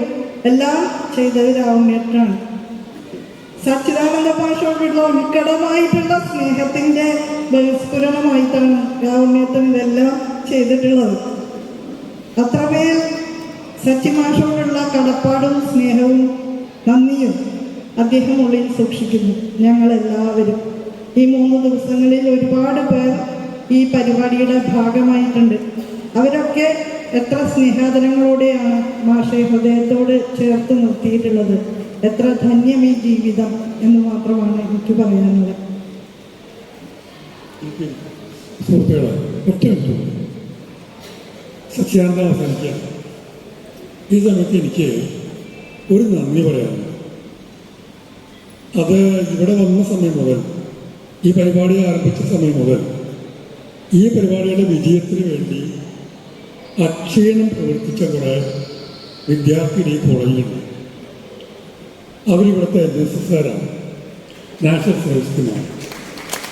നമുക്ക് ഭക്ഷണം കഴിക്കാൻ വേണ്ടി ചെല്ലുമ്പോൾ വിളമ്പിത്തരുന്നത് അവരാണ്. പഴി എവിടെ ചൂണ്ടിക്കാണിക്കുന്നവരാണ്. ഇന്നലെ നമ്മൾ പറഞ്ഞതിനേക്കാൾ കൂടുതൽ ആൾക്കാർ ഭക്ഷണം കഴിച്ചു. ആ കുട്ടികൾക്ക് ഭക്ഷണം കൊടുക്കാൻ ഉണ്ടായില്ല. ഒരു പരിഭവം ഇല്ലാതെ ഇന്ന് വന്നിട്ട് ഇപ്പോഴും ഇരുന്നവിടെ പണിയെടുക്കുന്നത്. NSSൻ്റെ മന്ത്രി ഇവിടെ ഉണ്ട്. ആ മന്ത്രിയുടെ ചുമതലയാണ് ഈ NSS സംവിധാനം നടക്കുന്നത്. എന്തായാലും ഈ കോളേജിലെ ഒരു തലമുറയെക്കുറിച്ച് നമ്മൾ പറയുമ്പോഴൊക്കെ നമ്മുടെ മാവിലിങ്ങനെ പുച്ഛം പറയും. ആ കുട്ടികളെ ചെന്ന് കാണും, എന്നിട്ട് പറയും പുതുതലമുറയ്ക്ക് കാര്യബോധിക്കും.